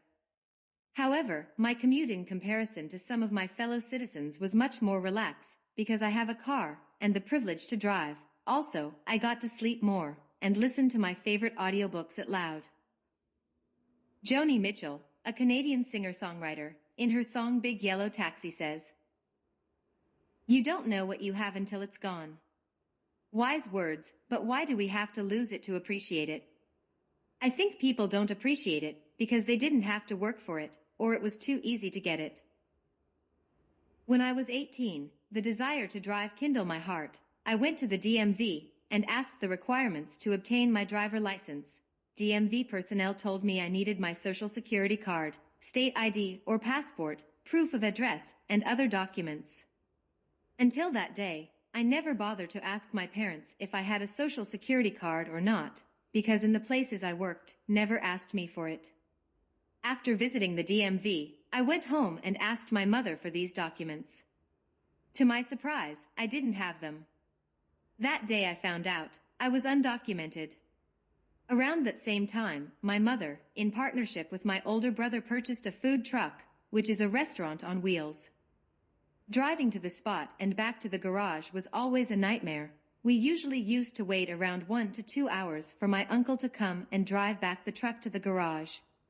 It would have been understandable if he was doing for free, but he wasn't, he was been paid for it. So I decided, no matter what was going to take, I was going to get my driver license. I did some research and found out the state of Seattle, Washington, was granting driver licenses to individuals without legal documents. For a good amount of money, I found someone willing to help me with the papers to prove my Washington's residency.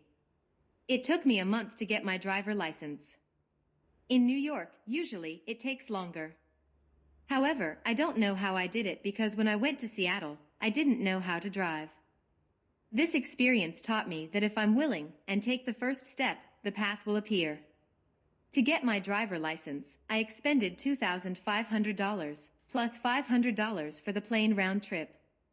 In New York, legal residents only have to pay around $64.25 and $107.50, depending on the applicant age. Plus, the amount of the pre-licensing course, which also includes the defensive driving course. For more info, visit New York State DMV.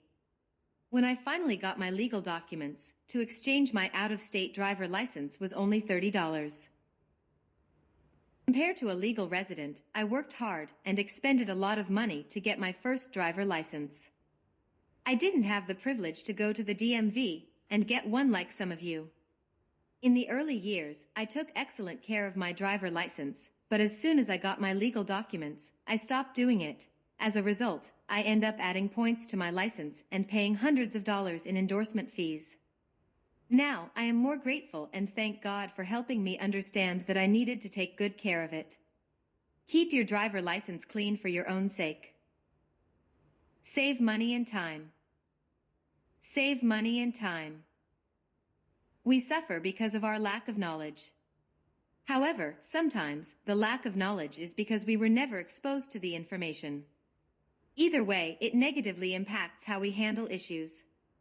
When it comes to following rules, the lack of knowledge influences our behavior and often ends up making matters worse than what they are. On the other hand, our daily activities also affect the forgetfulness of valuable information. If the information isn't continuously used, you will forget it. Traffic rules only become essential for many of us just until we pass the DMV's knowledge test, but as soon as we passed, we forget about it. However, traffic rules should always be in our minds because it will help us avoid traffic summons whenever we are on the road. Don't you hate when you are gone only for 5 minutes, and when you come back you see an orange envelope in your car's windshield? When you are in the middle of nowhere, where there isn't even a soul, but according to the cops you had put others in danger by not making a complete stop on a stop sign, or when you eagerly ask for your mail because you were expecting a check, but instead received traffic violations.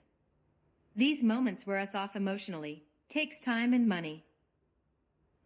Going to court consumes time and money, but it must be done, because it has the power to revoke our driving privileges. You don't have to go through this, it can be easily prevented by merely following traffic rules. I know that you know, but knowing doesn't stop us from crossing a red light, or drive over the speed limit. The only thing that will make a difference is to practice it. I understand it's hard to control the adrenaline that goes through our veins, but if you get caught breaking the rules, you will pay the consequences. For the most, the DMV and the Taxi and Limousine Commission are now connected with Uber, Lyft, Via or June, and will instantly know if your license has been revoked or suspended, leaving you without access to your accounts. I work for Via and Uber, and when my license was suspended, I lost access to both accounts, leaving me without my primary income. Traffic tickets eat your time and money which you could invest in yourself, family or fun time which you could be expended with your family, or working, and not waiting in a dull courtroom. You work hard for your money, but every time you get a ticket you are handling in full hands to the Department of Finance. If I add every penny I have expended in traffic violations and parking tickets, it will add up to $5,000. One of the rookie Uber driver mistakes I made was to pick up a person hailing at JFK Airport. As I was dropping my passenger, an Asian lady came running toward my car and begged me to take her. It was a raining day, and she acted as she really needed to go home. I refused, but she persisted until I agreed, but as soon as I agreed to take her, she took out her TLC cop badge and gave me a summon. The summon she gave me was for $2,000. She taught me a lesson I will never forget. What will you do with $2,000? Be smart and do not take anyone who is hailing on the streets. The TLC has cops everywhere, and in every form and shape, you will never know who is who. I see many black cars picking up street hailing people. I will not be surprised when one of them get pulled aside by an undercover police car. I just hope is not you. Some trips are less than $10, but if you get stopped, you will end up paying hundreds of dollars and waste time. I learned my lesson, and I hope you learn from my mistake, and not of your own. For more information on violation, fines, rules and regulations, and other related information you can check in the link at the end of the book. Here are some suggestions from the City of New York to avoid parking tickets. According to the city, the purpose of parking regulations is to protect all of us from harm, and to keep the flow of traffic in the city moving, parking legally, and avoid tickets. They suggest us to read the signs carefully before parking. If you don't use it yet, the Park NYC app is a new and a better way to pay for your parking. It is very convenient and functional. The app is connected to a parking meter in every single street. There isn't a need to carry change or a credit card any longer. The day of waiting for the machine to print out your receipt is a thing from the past. Within the app, all you have to do is to add your vehicle and credit card information. Try it, it will save you a lot of money and time. Right after the meter started running, I usually take a screenshot to prove my payment just in case I get a ticket by mistake. It will make your life much more comfortable. Try it. Keeping your license clean is very simple. Our negative actions are the ones that complicate things. Having a clean record will allow you to keep experiencing the freedom provided by your car. For the most, only out there you can enjoy all the beauty Father God created. Insurance. The relationship with our insurance provider is like dating an immature person. It needs more action and less talking. Insurance for young drivers usually is very expensive. They accused us of being aggressive in the road. They not far from the truth, but we deserve a chance to prove ourselves. Not every young man is irresponsible.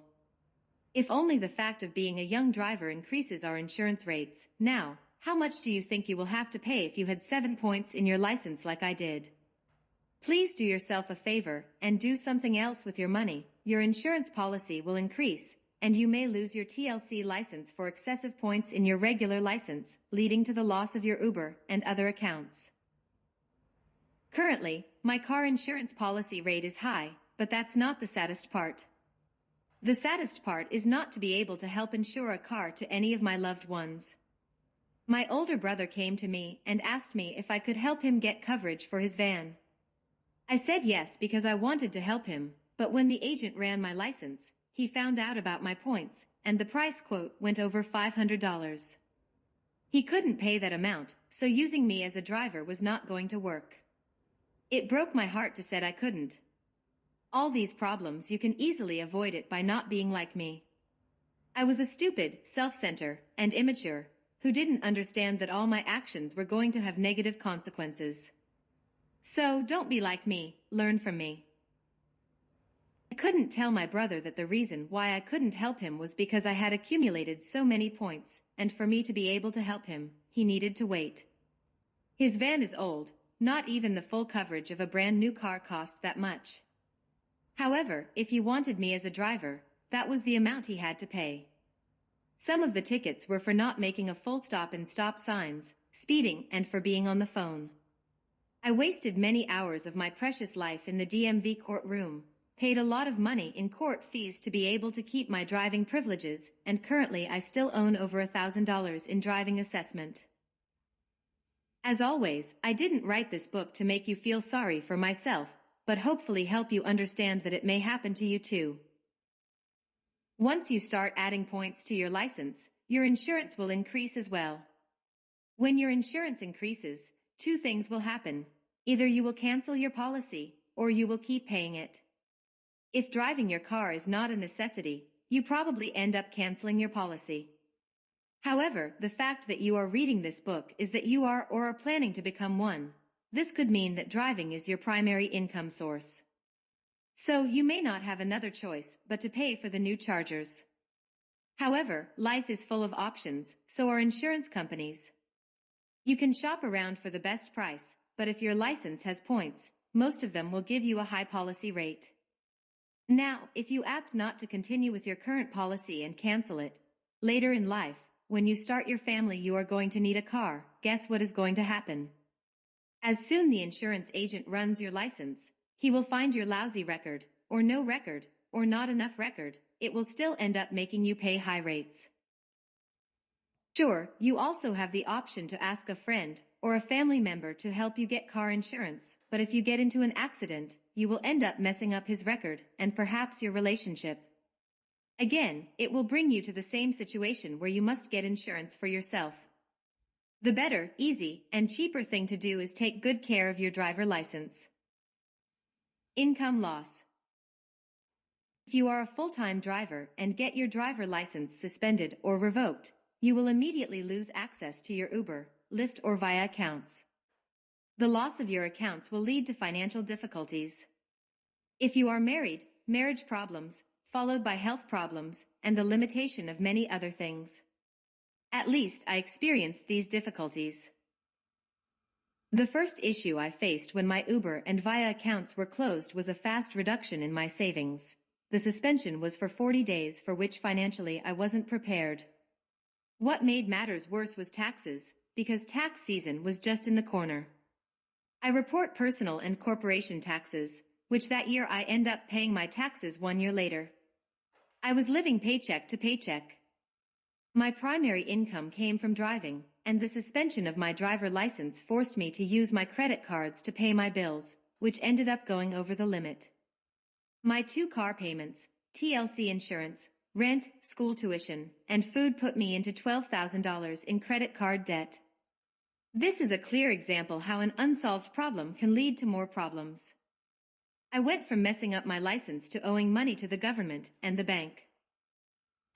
No money, no honey. When providing the basic needs for your home becomes difficult, stress, negative thoughts, and negative feelings will take over you. You might suffer physically and mentally. Problems such as high blood pressure, insomnia, heart disease, obesity, and diabetes will appear. Without good health, we can't do anything. Even the simple act of walking can become a heavy burden. The loss of a job forces us to cut back on many fun activities. Without money, there is not much we can do, and what we are used to is often expensive. Even going out with your children will be a bit difficult, because children are children. They do not know or care if you have money or not. They will end up asking you to buy them things they like. I did find another job while my driver license was suspended, but most of them gave me a fixed schedule. It limited my income, made me wear a uniform, and interfered with my school schedule. Therefore, as soon as I got my license back, I went straight to the Uber and via office to reactivate my accounts. There is nothing like working for Uber in the sense of the freedom which it provides.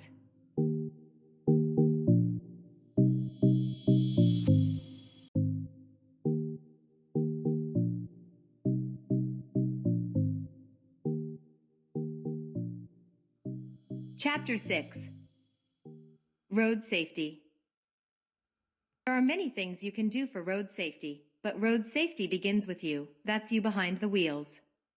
I have no idea how good of a driver you are or think you are, but I can assure you that currently, you drive with the same habits how you drove the first 30 days of your driving history.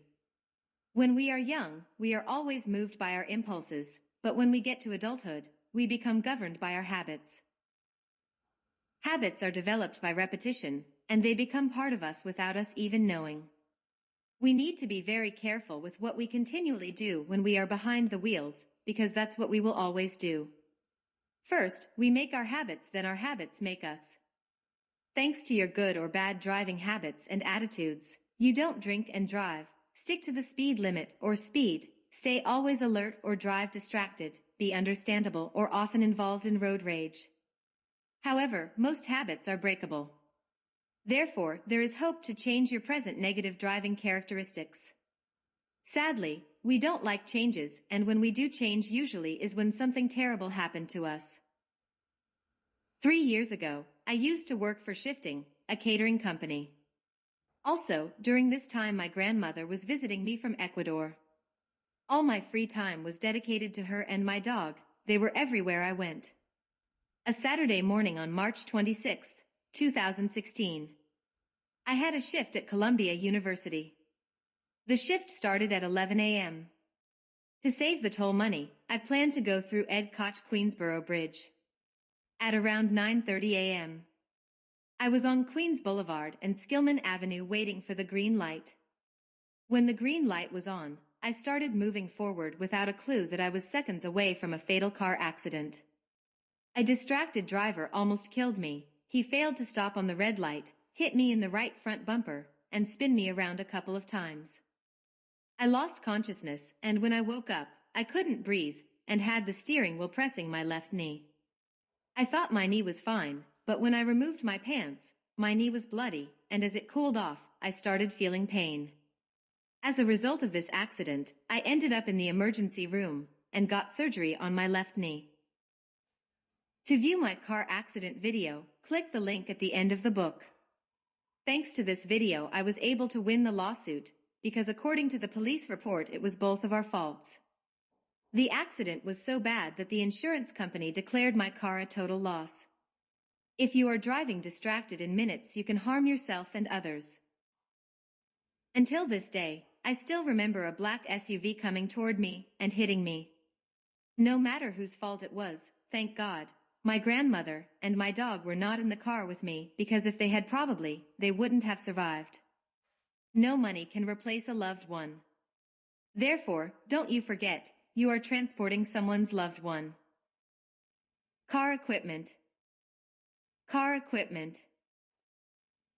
On the other hand, to stay safe, you need to keep your car equipment well maintained. George F.R. Ellis, a distinguished professor from the University of Cape Town in South Africa, said, "It's better to have it, and not need it, than to need it and not have it. Not having or forgetting things can be very stressful. As an Uber driver, you will end up in unexpected places. Now, what if you get a flat tire in the middle of nowhere and not have a jack? A flat tire will not only stress you up, but also make you lost and spend money, because you will have to stop working, and if no one is willing to help you, you are going to need to call road service assistance. A flat tire is only one of many things that could happen to you. You can also get a sick passenger, or a dead battery, run out of gas, or lose phone signal, or forget your car key inside the car. It would be best if you got ready with all the necessary tools to face any emergencies. I recommend you to always carry the following items in your car. It doesn't matter if it's your car or rented. Spare tire. Most new cars have a spare tire, but make sure you have one. A jack. I think everyone knows what a jack is, but do you know how to use one? Here is a YouTube video which explains in detail how to change a flat tire. It also informs you about the tools you need for this type of job. First, get one and put it in your car. You can watch the video later. Second, practice, and practice some more. If you have been driving for a while and have never left your car key inside, or at least know someone who has done it, you are lying. One day while I went to the grocery, I let my car running, but when I came back, I found it locked. It was scary because the gas tank was half empty. If it weren't for my cousin's husband, I would have never been able to open the car's doors. Since then, I always keep a spare key in my keychain just in case I need it. I know it rare happens, but it happens, and it might happen to you when you least expected. If you keep a spare key somewhere, it will save your day. Spare tire. Most new cars have a spare tire, but make sure you have one. A jack. I think everyone knows what a jack is, but do you know how to use one? Here is a YouTube video which explains in detail how to change a flat tire. It also informs you about the tools you need for this type of job. First, get one and put it in your car. You can watch the video later. Second, practice, and practice some more. Trust me, the first time is hard, but with practice, it will become second nature. Jumper cable. New York's winter lowest temperatures. Leaving your headlights on or time will kill your battery. However, New York is also full of good Samaritans willing to help you jumpstart your car, but if you or they do not have jumper start cables, it will be like there was no one willing to help you. I'm pretty sure you have seen people waving for help. Your heart wants to help them, but if you don't have the tools, how can you help them? Again, get one and keep it in your car. Jump starter. This machine will give you peace of mind wherever you go to, especially if you are an adventure person. It will recharge your car and other electronics. Here is a video about how to properly jumpstart your car. Emergency toolbox. An essentials toolkit you should have are a flashlight, screwdrivers, hammer, wrench and pliers, duct tape, tire pressure gauge, a window punch, seatbelt cutter, tire sealant, tire inflator with instruction manual, AA batteries, help sign, knit gloves, blanket, elastic tie down, rain poncho, info guides, a warning triangle, battery tester, etc. Make sure to have them because it's better to have it and not need than need it and not have it. A gallon of antifreeze. Antifreeze raises the water temperature to prevent your car's cooling system from freezing and your engine from overheating. Make sure to let your car cool before adding a new antifreeze to the radiator. See the car's manual or speak to a mechanic to find the correct type of antifreeze your vehicle needs. Fire extinguisher. You need to purchase a small fire extinguisher that will work on flammable fluids such as gasoline and oil as well as electrical fires. For the most, you must make sure to keep it in a reachable place. Food and water. If there is anything worse than waiting for help to arrive, it's waiting while you're hungry, so make sure to keep some dried snacks and some bottles of water in the back of the car. In an unlikely event that you get stranded for a significant amount of time, it could be a lifesaver. Map. Today's phone services rarely fail us. However, if it fails you while you are on the road, you will be ready. Get a good map from your state. Learn how to read it, because you never know when you might need it. Maybe you already carry and know how to use all the above, but how about your wife or your kids? What if they get into an accident and you are not around to help them? What are they going to do then? A simple flat tire can give a person a headache, stress, or panic. It is better to be safe and secure, and regular car maintenance will help you keep your car running smoothly. Car maintenance. A car is the sum of smaller parts joined to each other. When one gets damaged and is not taken care, it will also destroy the nearly joined part, increasing your fixing expenses. Brakes could be a perfect example, and to be honest with you, until today I have failed to change only the brakes. I always end up changing the rotors and brakes, turning a $200 into a $400 job. Keeping your car well maintained will give you peace of mind, help you build trust with the car owner. Whenever you decide to resale or trade-in, it will increase the worth of your car, and in the long term it will help you save money.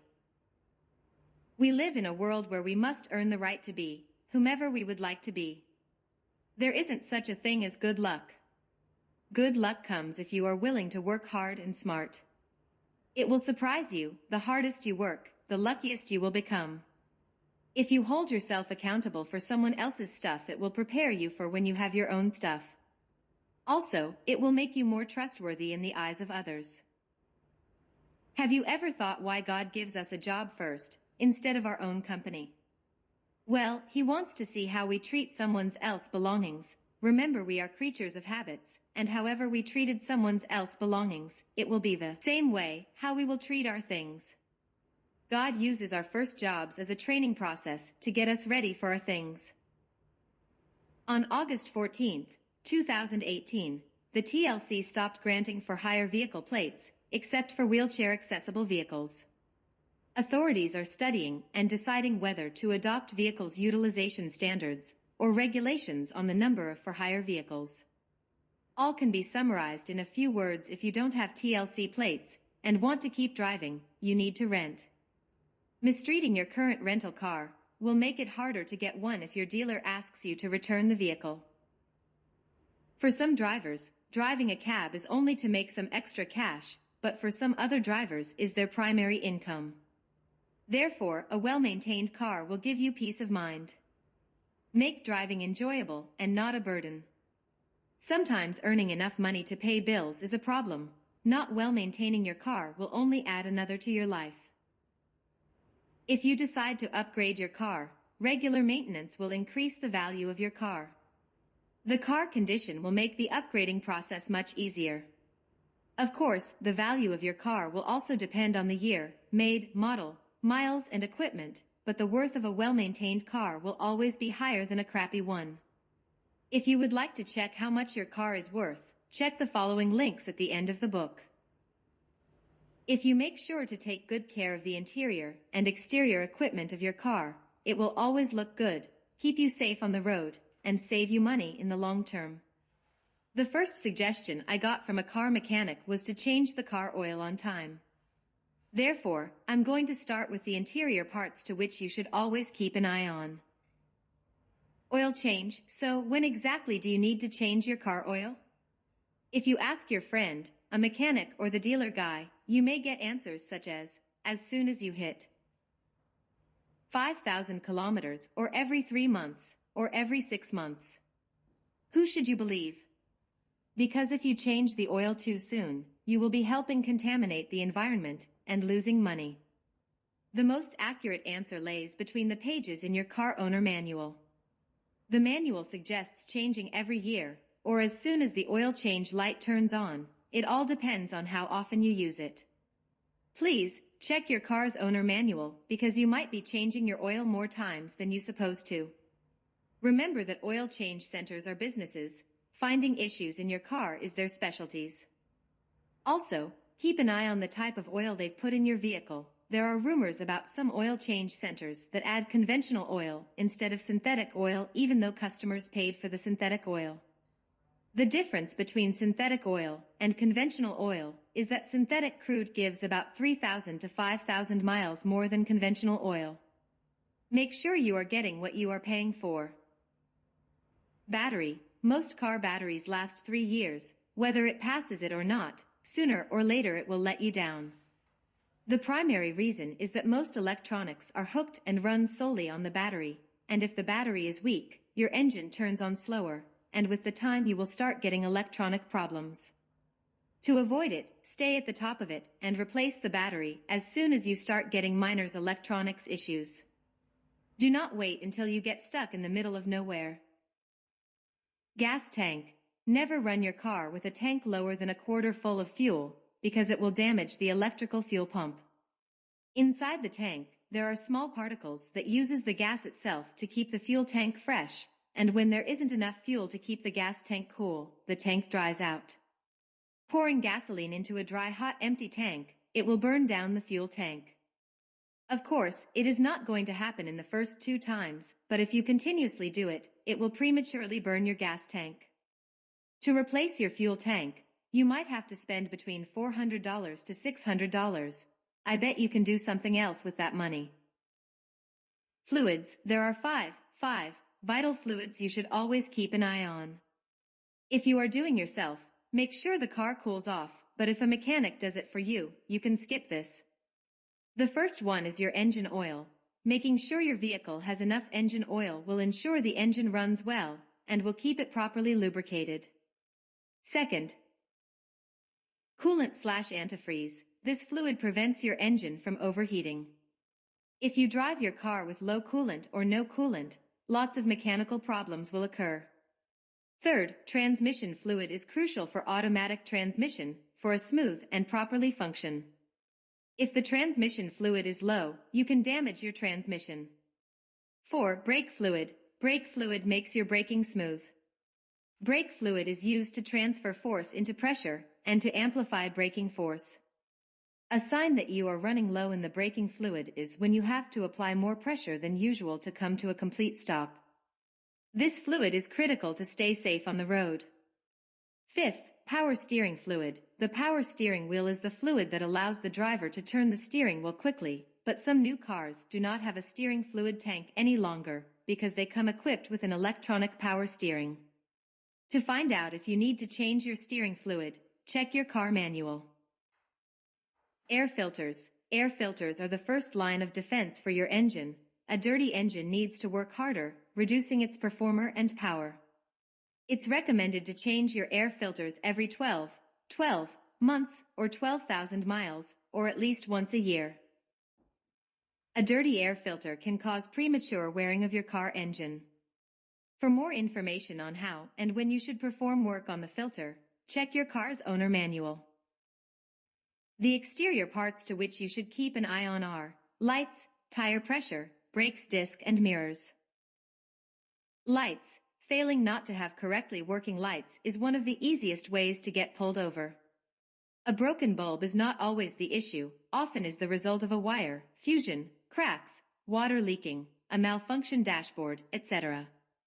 Even though changing a car's light bulb is one of the easiest and cheapest jobs to perform, you should always check your car manual to make sure if you don't need special equipment. If you don't feel confident to do the job, you should leave it to the professionals. Save time and money by keeping your lights working. Don't get pulled over for breaking the simplest road rule. Tire pressure. Sam Louison from Blade Auto Center says, 90% road accidents are the result of underinflated tires. On the other hand, overinflated tires will prematurely wear them out. So, how much is too much or too little? To get the best answer, check on the side walls of your car doors. There you will find your tire sizes, PSI pressure, and cargo weight. Tires' lifespan can go from 5 to 7 years. If you make sure to keep the pressure aligned to the manufacturer's suggestion, you will get the best out of your tires. Today modern cars usually inform us when one of the tires need air, but not when it's overinflated. Therefore, I recommend getting a tire pressure gauge. It is beneficial to test your tire pressure at least once a month. Personally, I align my tires once a year. This allows me to wear them equally. This is done by moving the rear tires forward and the front tires rearward. The rear tires should be moved in an X shape, the right to the left, and the left to the right. By checking and rotating your tires at least once a year, you are sure to get the best out of your tire life. Brake disc. A clear sign that you need new brakes is when your car starts making a squeaky noise or starts shaking when brakes are applied, or when you must add much pressure into the brake pedals. Brakes are composed of pads, rotors, calipers, and piston. When your brakes start to wear out, all or some items from above might need to be changed. Replacing it with the right parts and installing correctly will save you money and time. Uber drivers should check their brakes every 20,000 miles, because the car is always stopping and going, which kills the brakes faster than a regular vehicle. Mirrors should be frequently checked while driving, because it is as essential to be aware of what's happening behind you as what's in the front of you. However, some drivers only check their mirrors when they are about to change lines. Before you start driving, make sure to adjust your mirrors, because it will allow you to see your blind spots much easier. With well-adjusted mirrors, you should be able to be aware of your surroundings sitting right where you are. Remember, objects are closer and bigger than they appear in your mirrors. If you develop the habit to regularly check and adjust your mirrors before you start driving, you will always have a better vision and awareness of what is happening around you, which will make it easy to know how to react in case of an emergency. Streets. New York is one of the most densely populated cities in the United States, with a population of around 8.623 million. New York City size is 302.6 square miles, small compared to other states. Even though it has space to expand widely, often grows upwards instead. This means there is always construction and repairs going on, and you must watch out for construction gaps that can deflate your car tires. New York is an expensive city that most working-class individuals need 2 jobs to be able to pay bills. For some individuals, Uber has turned into a second job to which they go from their regular jobs, but driving already tired can be more harmful than helpful. Rest. Stay alert in the road. Resting is essential. Therefore, make sure to get some rest before you start Ubering. You don't want the cozy warm car sit to turn into your coffin. I doubt I am the only one who has almost had an accident because drowsy driving. Matthew Walker, a professor of neuroscience and psychology at the University of California, in his book Why We Sleep, states that sleep deprivation is one of the significant factors for depression and stress. The American Automobile Association, AAA, goes even deeper and claims that the mental capacity of drivers with only 4 to 5 hours of sleep is so impaired that they would be as deficient as someone legally drunk. The lack of sleep reduces the driver's reasonable judgment, concentration, and the ability to react fast in case of an emergency. Sleep deprivation also affects your mood, increasing the percentage of road rage. If you allow your focus to switch for just 1 second, something horrible can happen.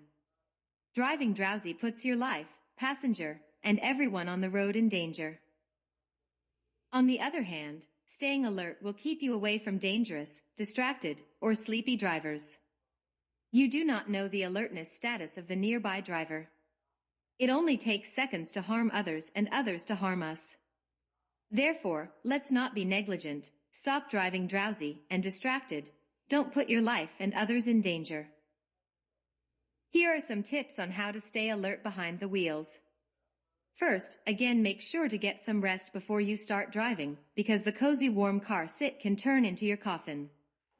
Second, drinking or eating caffeine.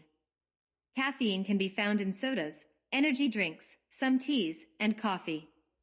Caffeine can also be found in dark chocolate, yogurt with coffee flavors, and snack bars. Caffeine affects everyone differently, but often, it will kick in after 30 minutes. It boasts our brain power and stimulates the nerve system, keeping us alert and awake behind the wheels. Third, you should roll down your car windows. It will allow fresh air to come inside your nostrils and will oxygenate your brain. The warm air within the car snuggles your body, welcoming to fall asleep.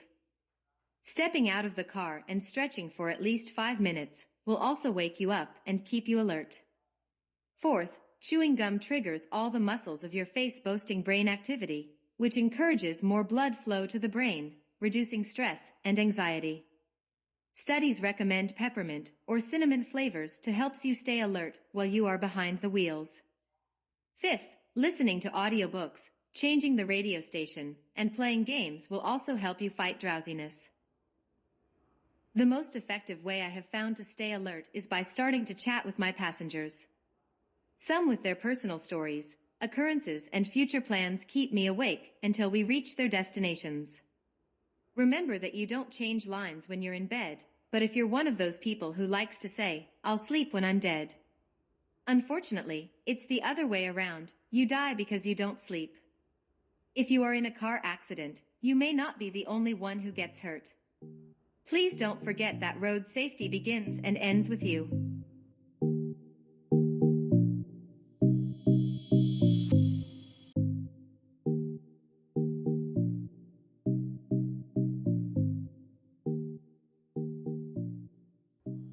Chapter 7. Tax Season. Benjamin Franklin, one of the founding fathers of the United States, said, "In this world, nothing can be certain except for death and taxes." However, the differences between death and taxes are that once you die, it doesn't get worse like when you missed filing your taxes. Taxes are the fuel a country runs on. Tax money pays for government officials, the army, education, social programs, infrastructure, and others. It can be said that taxes are the price we pay for a civilized society. However, taxes are nothing new. It existed since ancient times. Ancient Mesopotamia, ancient Egypt, Greece, and many others collected taxes in different forms which went from money, livestock to labor. Taxes appear even in the Bible. When Jesus says, "Render to Caesar the things that are Caesar's and to God the things that are God's," Matthew 22:21. The government steer economic behavior through the tax code. The tax code in one way or another is used to redistribute wealth in society by creating housing programs and vouchers for individuals in need. The tax code is also used to reward desired behavior, cut down negative habits like smoking, junk food, etc., and encourage entrepreneurs and corporations to create businesses that create jobs by giving them all sorts of tax breaks. In the United States and all over the world, individuals and corporations are required to pay federal and local taxes. Of course, both have their own brackets rate. However, on December 22, 2017, President Trump signed the Tax and Employment Cuts Act, which reduced the individual rates of income tax, doubled the standard deduction, and eliminated personal exemptions. According to Jean Murray from the Balanced Small Business, the act lowered the corporate tax rate from 35% to 21%, which took effect at the beginning of 2018. For the most, the corporate cuts are permanent, while the individual changes expire at the end of 2025.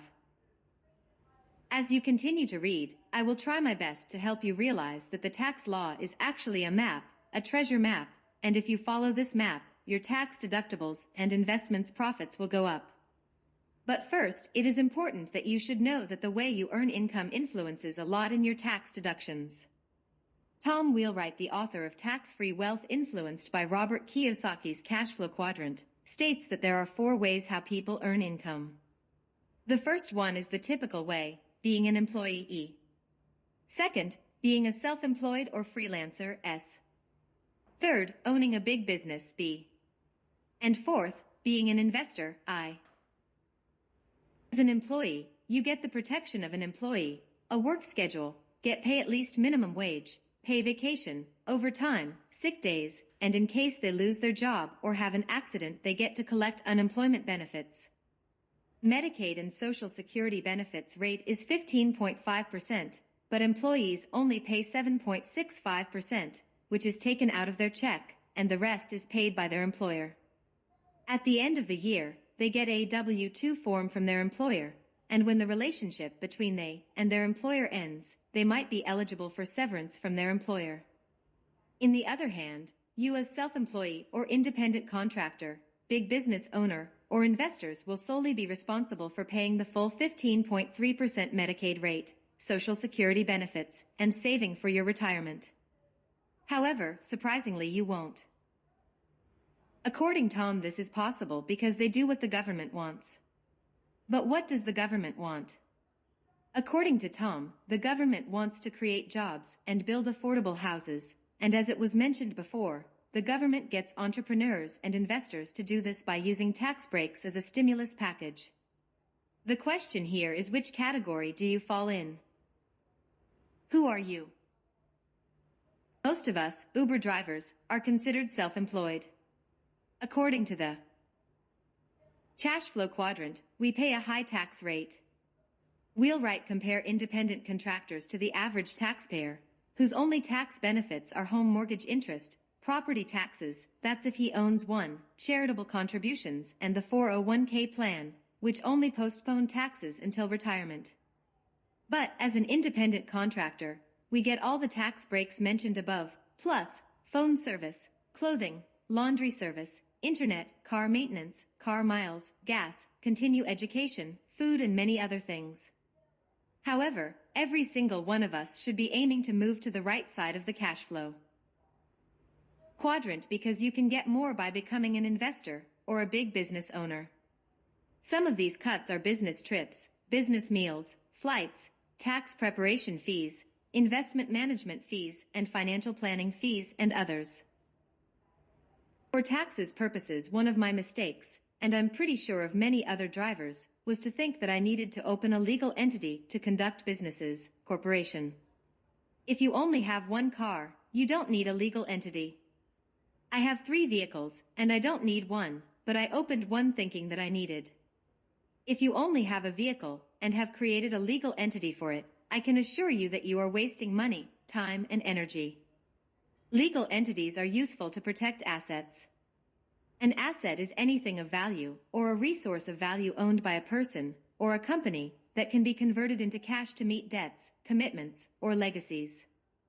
But if you are renting or financing the car you're driving, you really don't have any asset to protect. If you don't believe me, stop making your car payment and see what happens. Your car belongs to the bank. You don't own it until you finish paying it.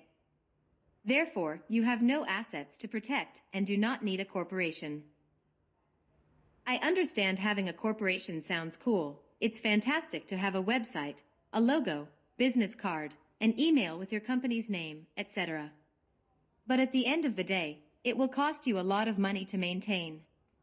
You with your taxi driver license are already eligible for most of the tax discounts an incorporated individual has. I don't see why you should add another liability to your shoulders, like the one I currently have. My mom works for herself, and she would not change that for anything in the world. She gets paid cash, so obviously the Social Security has no record of her ever working.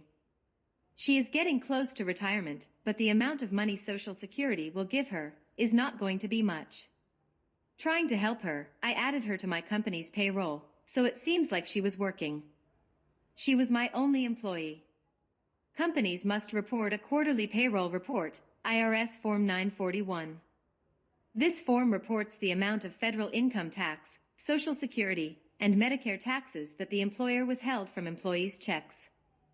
This was costing me a couple of extra $100 to report, so on October 2019, I removed her from my payroll. Due to COVID-19 pandemic, she decided to collect unemployment. You won't believe who must help the government cover her unemployment checks. Yes, my company. According to the Federal Unemployment Tax Act, which began in 1935. If former employees file for unemployment insurance, you will, indirectly, be the one footing the bill. I received the unemployment insurance notice of potential charges letter with the amount of $5,824. I'm praying the judge will rule in my favor, so I will not be found responsible for these charges. Again, having a legal entity under your name will only add more expenses. The best thing you can do is avoid it. Create a tax filing plan. My first year reporting taxes was horrible because I didn't stay on top of my financials. I end up working 3 weeks just for my taxes. That year I learned that problems start when you think there is no problem, and when there is no problem, we have a problem.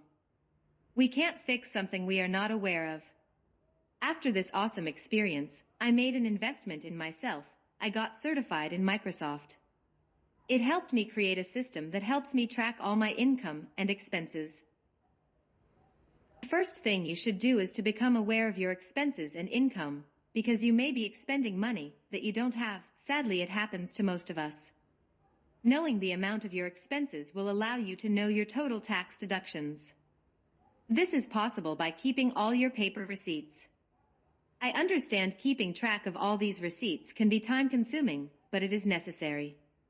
Nowadays, technology has been making our lives much easier. Today, only an app on your phone or tablet will help you keep your receipts organized. Personally, I use Expensify. Expensify app automatically creates reports right from the photo receipts. You can check the miles and the hours you work. And the best thing about Expensify is that establishes IRS guarantee e-receipts. The price is only $4.99 monthly. Next is shoebox.com. With Shoebox you can scan as many receipts as you like. It has certified professionals that check your receipts every month. Shoebox also interfaces with other tools like Excel, QuickBooks, and other budget tools. Next is Wave. It makes searchable all your receipts in your computer. It ties into the bank transaction automatically, and within your business, revenues can be shared. Last from my list is Evernote. Evernote differentiates itself from the other apps by allowing you to add notes to the receipts. There are a lot more options from where you can choose from, but personally, I recommend the above apps, or you can do your own research and find that one that can work for you.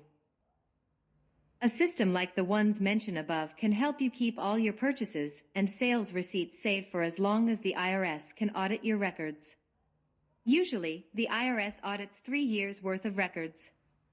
Therefore, it's recommended to keep receipts for at least 3 years. If the IRS finds something fishy in your deduction, it will come after you. This is called tax audit. A tax audit is an examination of your tax return to verify if your income and deductions are accurate. Some of the most well-known red flags for IRS tax audit are overdue tax return or unfiled tax return. This is the biggest red flag. File your taxes on time and file unfiled taxes. High income. Unusually large deductions or expenses above the industry standards for unreported income. Make sure your reported income matches the IRS's records. The IRS receives copies of your W-2 and 1099 forms from your employers faster than you do. If your income does not match their records, they will come after you. By now, I doubt I'm the only one who has received an IRS letter with the Form 15113. Verification for unreported income. According to their records, my 2018 tax return have unreported income. So they are making me responsible of a debt for $7,117, which needs to be paid immediately. With all that is happening, do you have $7,117 to give the IRS? My first intuition was to visit my CPA. But after revising all, she couldn't find any error that caused this issue. So she suggested me to call the IRS to discuss this matter. When I called, the IRS agent said something that you may have to deal with later. She stated that Uber do not separate drivers' tips, tolls, and other fares of the total net from their 1099 form. So for me to solve this issue, I needed to send a written letter explaining that my total income doesn't match their records because Uber didn't separate my toll, tips, refund, cancellations, and promotions money. If you ever face this issue, all you have to do is what I did. It's not a big thing, but it will take time and energy. Another matter that could get the IRS behind you is if a large sum of money has come through this line. A high income increases your chances to get tax audit. If you do get tax audit, you should always keep calm. Getting a tax audit is just like getting stopped by a highway trooper. Everything you say it can be used against you. Do not lie to the IRS agent, because lying to an IRS agent is a crime. Usually, the first notification of a tax audit comes by mail, or sometimes you may get a visit from an IRS agent in your office. Either way, you should not panic and answer only what you are asked. Don't talk about something you don't understand. The federal code is so complicated that sometimes even some professionals have trouble understanding. Get professional help because tax audit is just like going to criminal court.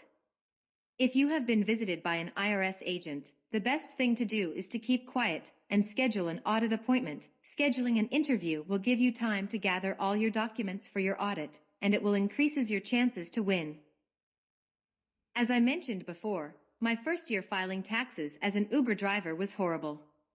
I end up working 3 weeks only for my taxes. But after the rain, the sun comes out, and after a mistake, knowledge stays. I went to the bank to open a new checking account within the same account and started saving 10% of all my income. 2018 was the first year that I had enough money to pay for my personal and corporation taxes. 2 days after I filed my taxes, I checked my bank account to see if the IRS took out the money, but they hadn't, and they didn't do until 2 weeks later. I called my CPA and asked her what was happening. She laughed and said, "In all my years preparing taxes, you are the only one who wants the IRS to take your money." That made me laugh too. Reporting taxes has never been so relaxing because if I keep saving 10% of all my income, I know I will be just fine, and so will be you if you do the same. Once I started saving money for taxes, within me, it grew a sense of responsibility. Now I feel more responsible, and that's the way how it should have been since the beginning, but the lack of knowledge allowed me not. Instead, it blinded me. You and I are responsible for reporting our taxes on time. If we don't do it, we are the only ones who will get hurt. Incorporated or not always file your taxes on time, because taxes will only go away when you die. Jennifer Lopez's ex-husband Mark Anthony failed to file 2007 and 2010 taxes and ended up being hit with 3 to 4 million tax liens. Lionel Messi was accused of defrauding the Spanish state for more than 4 million euros in tax evasion, which he paid. Not even prison will free you from taxes evasion. Like in the case of Wesley Snipes, the author of the movie Blade, were accused of avoiding $17 million in back taxes, which he ended up settling in jail. If you don't want to deal with this situation, just file and pay your taxes on time. If you save 10% of your total income, you will be fine whenever you have to file taxes. Now, if you want to go the extra mile, save 5% more. This is for rainy days. Your car is a machine, sooner or later it will need repair, but with the 5% you will be covered. If it works for me, I don't see why it shouldn't work for you. Investing 101. Often you hear some financial advisors advising people to stop unnecessary expenses like buying Starbucks coffee or to start cooking lunch to save more, but the truth of the matter is that you will only save pennies. A penny will always be a penny. For the most, you don't have a savings problem, you have an income problem that can only be fixed with financial education. Nowadays TurboTax, H&R Block, eSmart Tax, or CNN tax advice is not enough. To take advantage of tax deductions, refunds and credits, we need to become financially literate. In the Bible there are many scriptures that state that wisdom is more precious than rubies, and nothing you desire can compare with her. Proverbs 8:11, Proverbs 16:16 says that understanding is better than gold. I guess that's why the first out of the 3 best advices from today's greatest investor, Warren Buffett, to all those who want to reach financial freedom is to invest in themselves. A well-developed mind and body are the best assets you could ever wish for. People pay you for what you know, not for what you don't. The more you educate yourself, the more you know. The more you know, the rarer you become. The rarer you become, the more valuable you will be. Diamonds are rare, that's why people are willing to pay thousands of dollars for it. No one will take away what is in your head. With a well-developed mind, you can wake up in a third world country and still make it. Second, you should always invest in things you are interested in, but before you get into, you should do your homework, research. Researching will give you more control and security over it. The more you know about the subject, the more confident and sure you will be. Third, control and security. Financial education will help you have more control over taxes, your money flow, money depreciation, and others. You are only in control and safe when you know. However, personally, I also suggest people should educate themselves in three subjects more: God's laws, their country's laws, and increase their social skills. I think if you know God's laws, your country's, and how to make friends and influence them, winning is inevitable. Despite your beliefs, if you read the Bible, there you will find the truth about how to become financially free.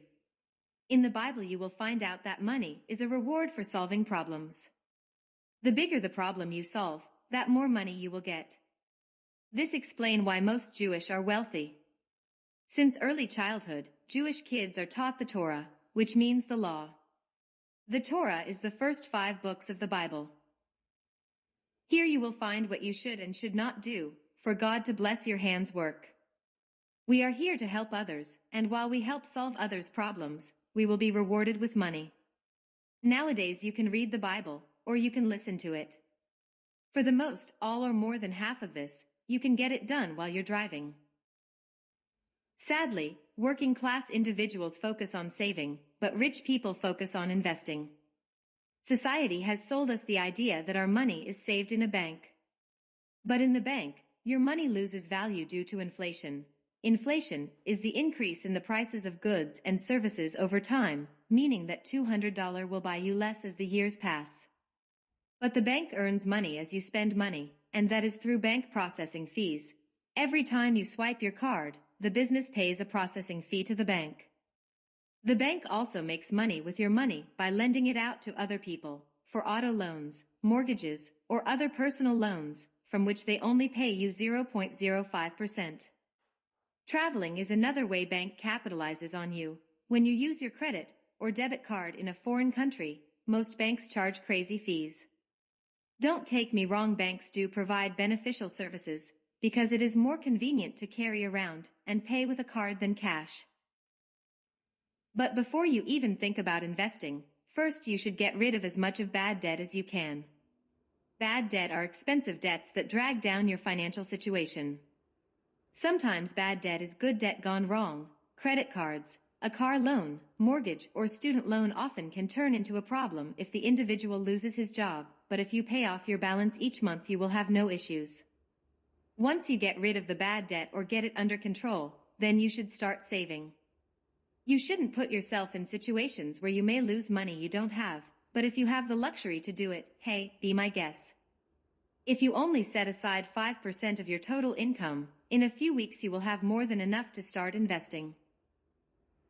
For example, if you save 5% for 2 months, you will eventually have 40% of a weekly check. If you earn $1,000 weekly, in 2 months you will have saved $400. This amount is more than enough to start investing. If you already know what you are going to invest in, you are one step ahead of many others. But if you have no idea, then you should start by doing research. Researching will give you enough information so you can make educated decisions. Also, education will add assurance and control. At the end, in just a few weeks you will be ready to start trying new grounds.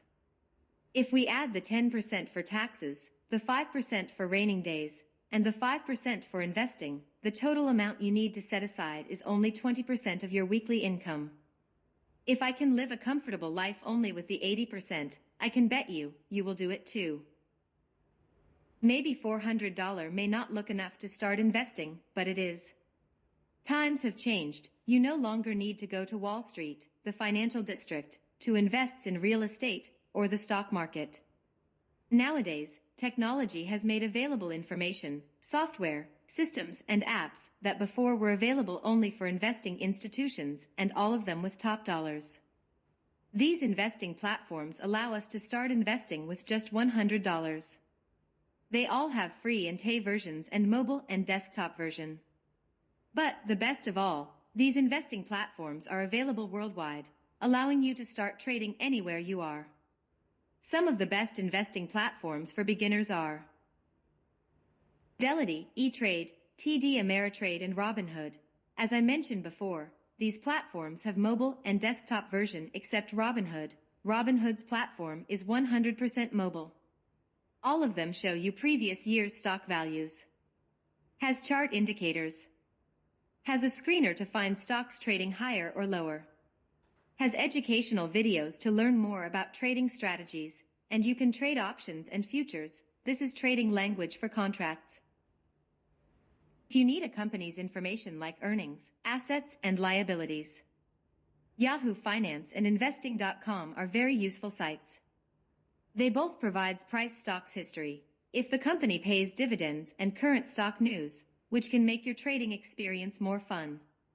But you can do your own research and find the one that fits your needs.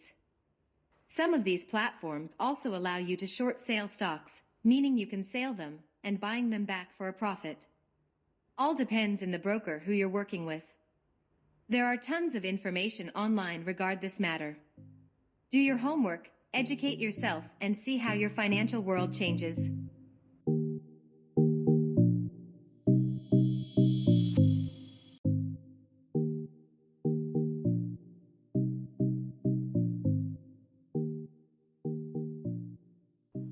Chapter 8. Public and Private Restrooms. No matter what season of the year, New York City has public restrooms available, which you can use while you're out there driving. Due to COVID-19 epidemic, some of these restrooms were closed. However, in June 22, New York entered Phase 2, reopening in-store retail, outdoor dining, and public playgrounds across the city. Some of these facilities are located at Madison Square Park in Manhattan, Plaza de las Americas in Upper Manhattan, Bryant Park in Midtown Manhattan, Fordham Plaza at the Bronx, Grand Army Plaza in Brooklyn, and Corona Plaza in Queens. At nycgovparks.org/facilities/bathrooms, you will be able to find the list of other parks with restrooms, or you can just click in the link at the end of the book.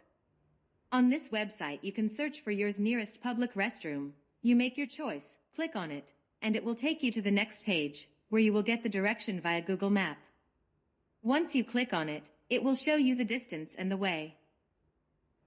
There are also apps like NYC Public Park Bathrooms, Sit or Squat, NY Restroom, and Restroom Finder, where you can find a nearby restroom. Download these apps because you never know when you may need them.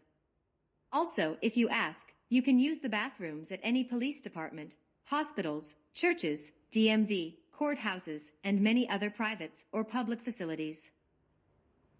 I created a map with a list of all the police precincts, DMV, parks, and hospitals, where if you ask, you will be able to use the restrooms. To have access to my map, feel free to click here. Once you click on it, it will take you to the map site. Then, choose your nearest restroom. Using Google Map, it provides you with the distance and how to get there.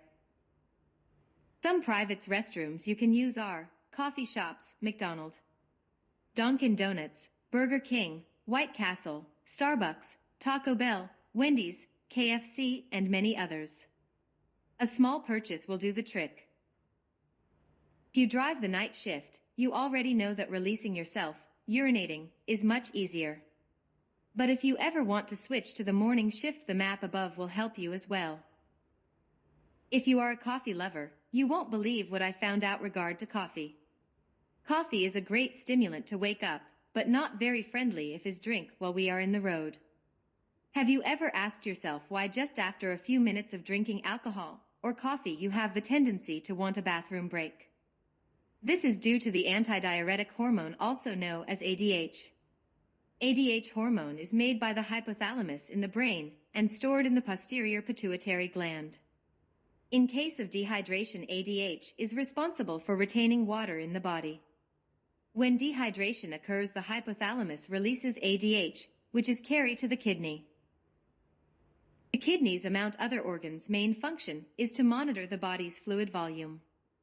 So, once the ADH reaches the kidneys, it allows water to be reabsorbed back to the body by inducing aquaporins. So, the less water in the kidneys means more aquaporins, and more water means less aquaporins.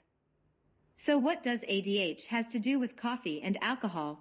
Well, coffee and alcohol inhibited the release of ADH by the hypothalamus gland, so as a result there is no aquaporins to reabsorb water back to the body, so the amount of water in your pee increases, sending you straight to the restroom.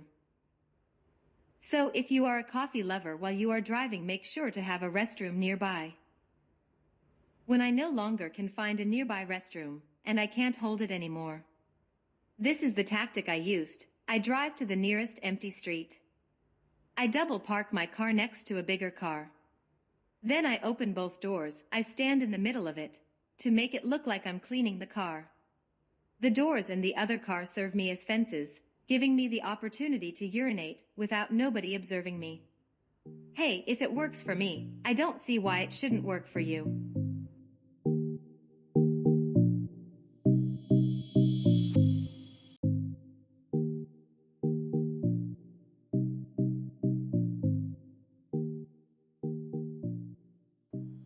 Chapter 9. Self-Development. Once a university student asked Billy Graham, what is the greatest surprise he has found about life? Billy answered, the brevity of it. Here, the president's preacher, from Truman to Trump, tries to make us all understand that life is short. COVID make that clearly to many of us. It reminded us how fragile we are. COVID didn't care about gender, age, religion, or social status. He took anyone who crossed his path. This means that you may not have all the time you think you have to accomplish your heart's desires. Time flies and it doesn't stop for anyone. Once is gone, is gone. Also, I'm pretty sure you have realized that the only thing that man and women, the old and young, the rich and the homeless have in common is daytime. God gave us all the same amount of time. No one has a single second more or less. Every minute that passes without you moving toward your goals is a wasted time, time that you will never get it back. Don't waste the most precious commodity that you have, your life.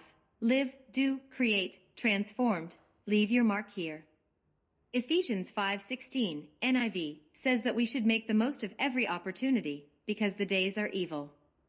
In simple words, what the author is trying to tell us is that our time is precious and limited.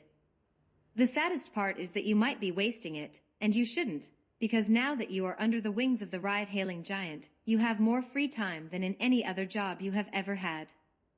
If you drive for Uber and still claim to not have enough time for personal development, pursue your goals, and be around loved ones, you be crazy, because thanks to Uber and similar companies, earning a living and working in our personal development has never been as easier than today. Under the wings of Uber, you can increase your knowledge to the level of a college degree in whatever subject you are interested in. Sounds like you need to start multitasking. Yes, you read it right. Multitasking gives you the opportunity to do more than one thing at the same time, which will drastically increase your knowledge, understanding, and productivity, which will get you ready for your dream job. The beauty of multitasking. The beauty of multitasking. I like how it sounds. However, I'm pretty sure you already know that there is no such thing as multitasking, because what the mind is only doing is switching tasks focus and not performing two things simultaneously. Also, I'm certain that you are aware that multitasking while driving can be dangerous. Some studies go even deeper, stating that multitasking is a thief because it steals time and quality from the job. As you know, time and quality are very important to have customers keep coming back. However, as an Uber driver, quality and time are influenced by outside factors, and not only you. Traffic will determine how fast you go. In the other hand, the customer service quality mostly depends on the passenger willingness to chat, but in my personal experience, 99% of riders won't talk if I don't start the conversation. Therefore, quality will not depend only on you. Driving has become second nature to me, and I'm pretty sure for you as well.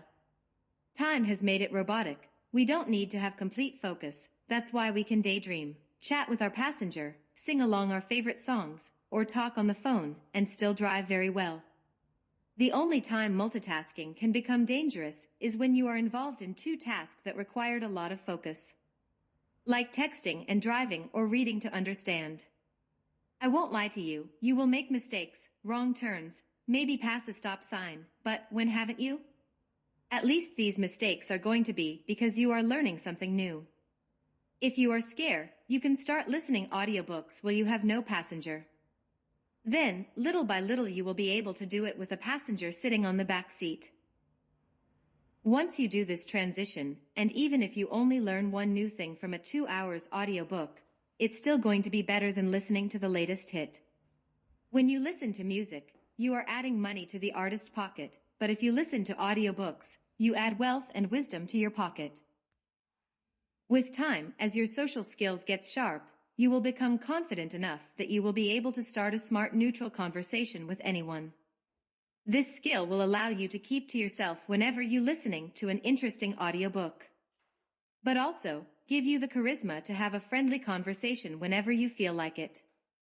Personally, what made my transition much easier was a pair of wireless headphones.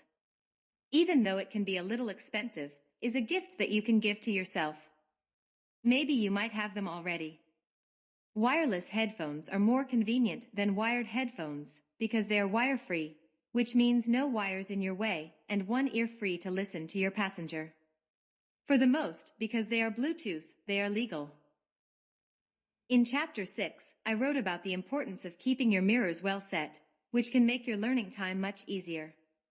Most of the road action can be control and perform with the help of your car mirrors, rear view mirror, side mirror, front view mirror. If you keep your eyes on the road and continuously are observing through your mirrors, you will always be aware of what's happening around you, keeping you safe. It works for me. It will work for you as well.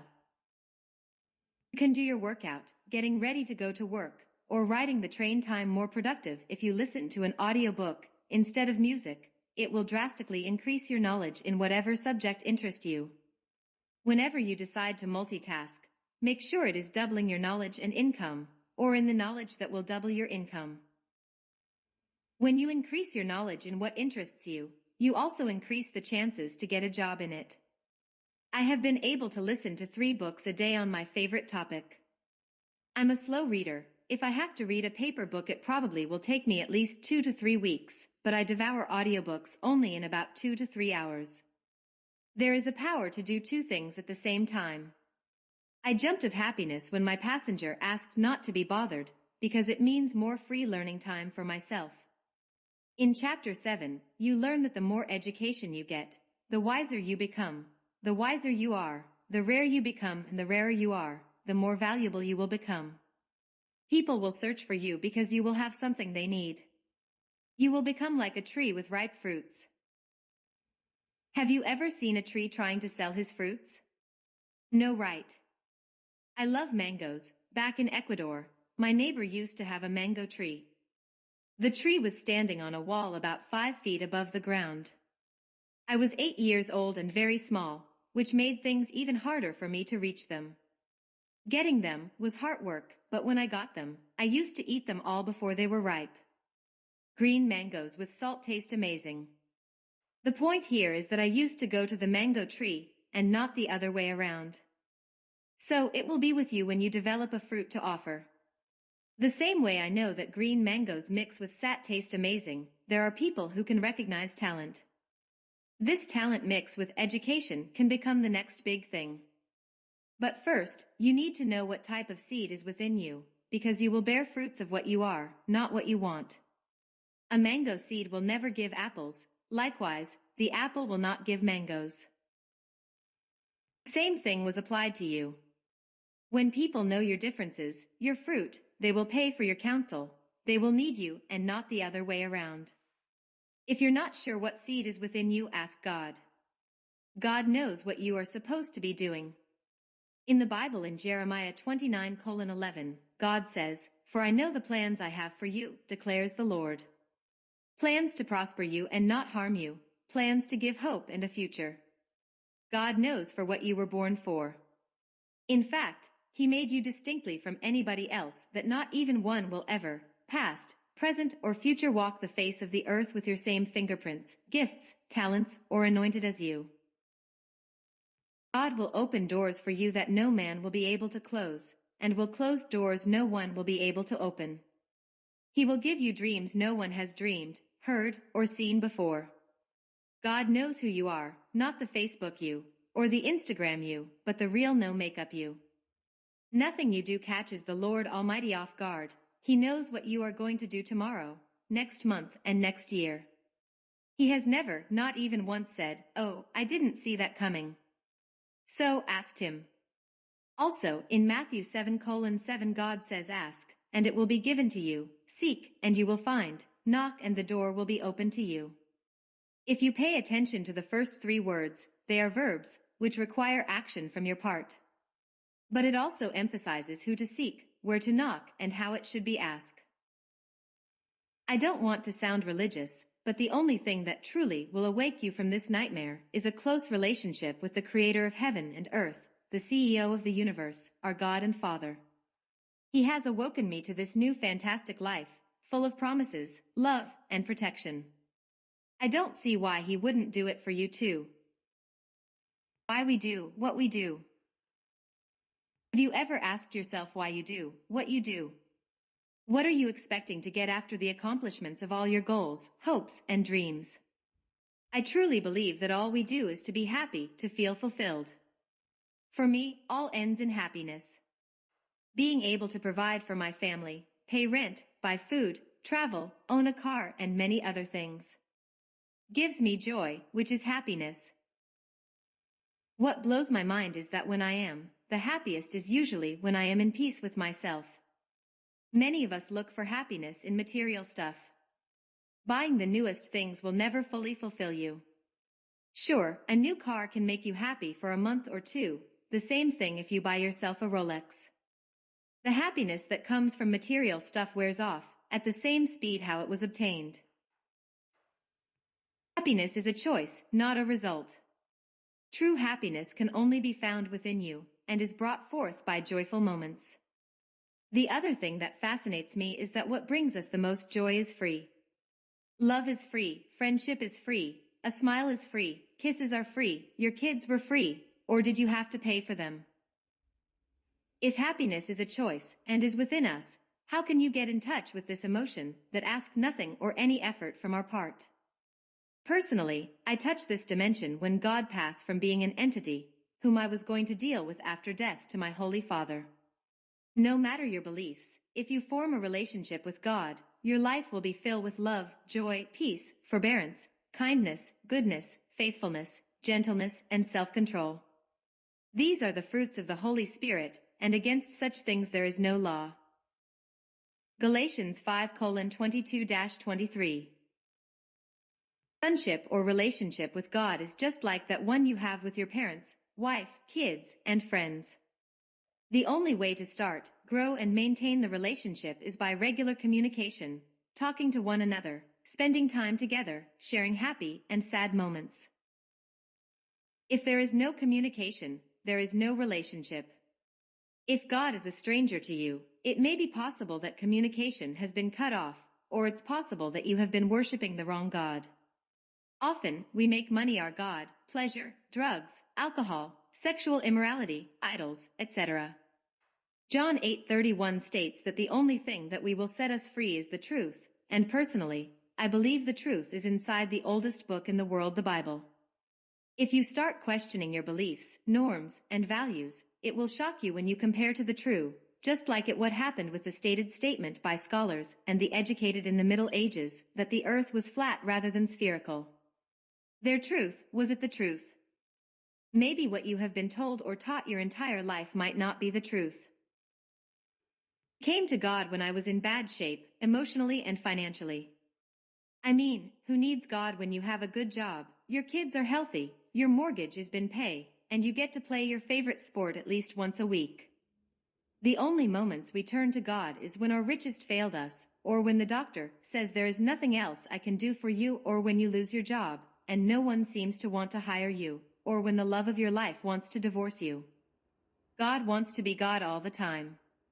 He is not a convenience store where you can go whenever you need something.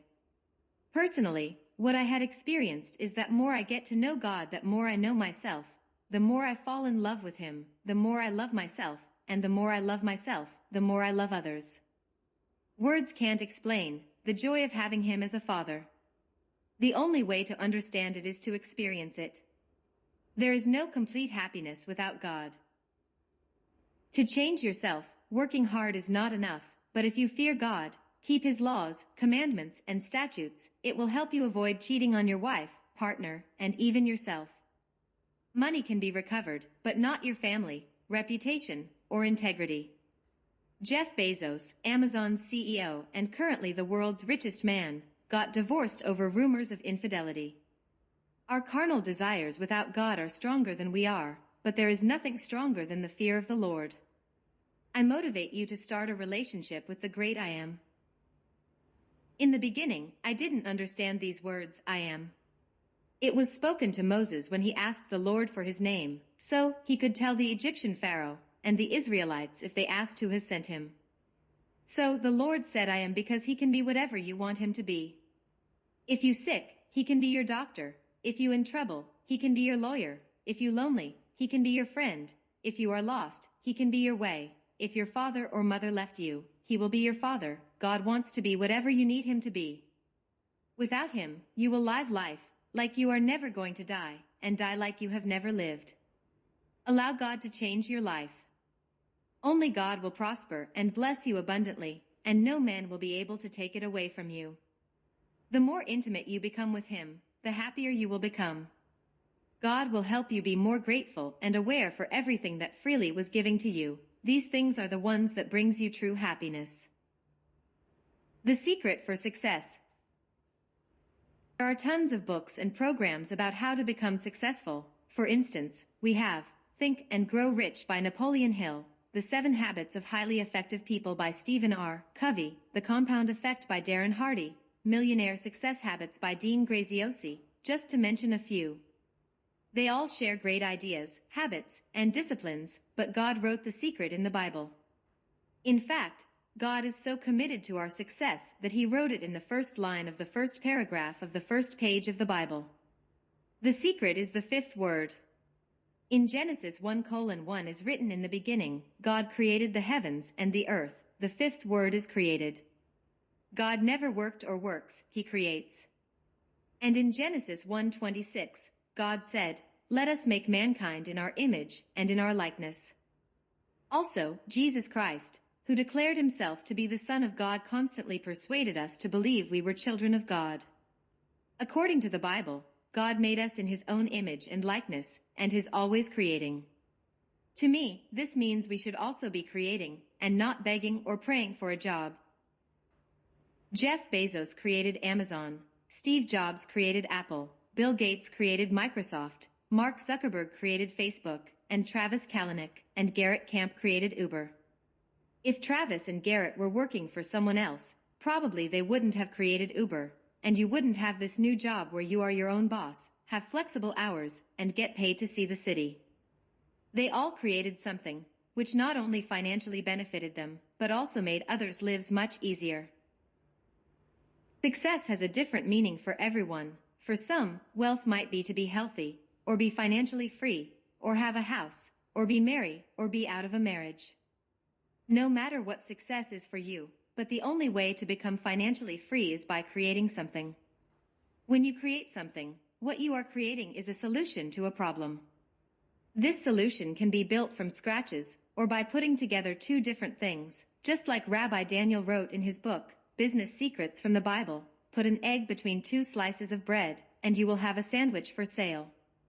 Find something to upgrade. Look around for problems to solve. If you think about it, even when you are working, you are creating a solution for someone else's problem. Right now, you have a job because your employer has a problem. Uber needs drivers, you are willing, Uber is willing to pay, and you need extra cash. The only way to make money is to solve a problem. Working hard has never been the secret, and will never be. The hardest working people are the lowest pay. Think about it. When I first started working, I worked hard 6 days a week, but I was paid minimum wage. Working hard was only helping me survive, but creating has given meaning to my life. The more paid individuals are the more creative ones. CEOs get paid crazy amounts of money because they create solutions. If you want to be financially free, you should start looking for problems to solve. The bigger the problem, the more money you will earn. Live forever. Creating solutions for some major problems will create abundance wealth for you. But before anything, let me ask you something. How familiar are you with the following names?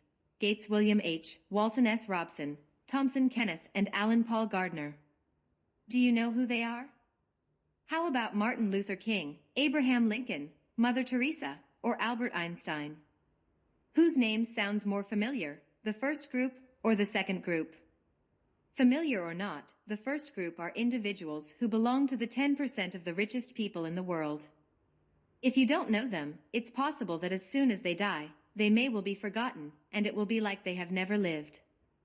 In the other hand, can you think of any reason why the names of the individuals from the second group were so easy for you to remember?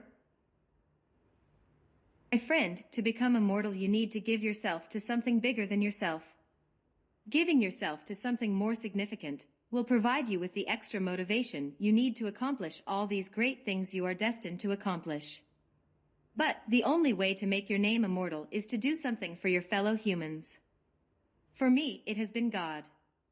In Matthew 28:19, Jesus said, "Go and make disciples of all nations." The meaning of the word disciple is student, so what God is saying is to go and teach the world what has been deposited within you. But why? Once, while I was watching the news, a report of a tsunami began to pass. The giant waves were destroying everything that was in its path. No building, cars, trees, or poles could stand or escape the fury of the tsunami. Nothing except people. Those who unfortunately had not evacuated on time were standing on top of the buildings. People were the only ones that survived, and if you do something to improve people's lives, generations will remember your name just like they do with Martin Luther King Jr., Abraham Lincoln, Mother Teresa, Albert Einstein, John F. Kennedy, Nelson Mandela, or Mahatma Gandhi. They all did something that made the world a better place to live on. Their mission was bigger than themselves. Luke 17:33 says, "Whoever tries to keep their life will lose it, and whoever loses their life will preserve it." They died for their mission, but will live forever. The most fascinating thing is that these individuals, including Jesus, Muhammad, or Buddha, didn't build corporations, buildings, churches, or governments. They all built people and changed the world. For what are you willing to give your life for? Or are you just going to live like you are never going to die and die as you have never lived? When you give your life to something bigger, you will kill your ego, the selfish side of you, and your dreams. However, as soon as you give up your dream, a bigger one will be given to you, one that will provide you with joy and fulfillment. The most selfish thing you can do in your life is to help someone else because of the joy that comes from it. There is nothing more beautiful to see someone else smiling and know that you are the reason. If you take a moment of your life and research the life of the individuals mentioned above, you will understand that helping, fighting, speaking out for others is the most important and fulfilling thing you can ever do. To close this up, the worst sin that you can commit in this life is to stay ignorant. Listening to audiobooks will drastically increase your knowledge. When you read a good book, you are reading the best knowledge of the author. If you don't believe me, just for a moment imagine you would like to write a book. What would you write about? No matter the subject, I bet you will want to share something which you think it has value and can help others. So technically what you will be writing down, it's going to be the best you have. That's what book authors do. The more you read, the faster you will get enlightenment, which feels like waking up from a nightmare. Leave this life empty, give all you have, make yourself count, and in everything you do shoot for the stars, because even if you don't reach the stars, you are still going to go beyond the earth. Change your life by changing your perspective, your attitude, and what you listen to while you're driving. Do more with the freedom Uber has given you. Don't die in the land of could it, would it, and should it.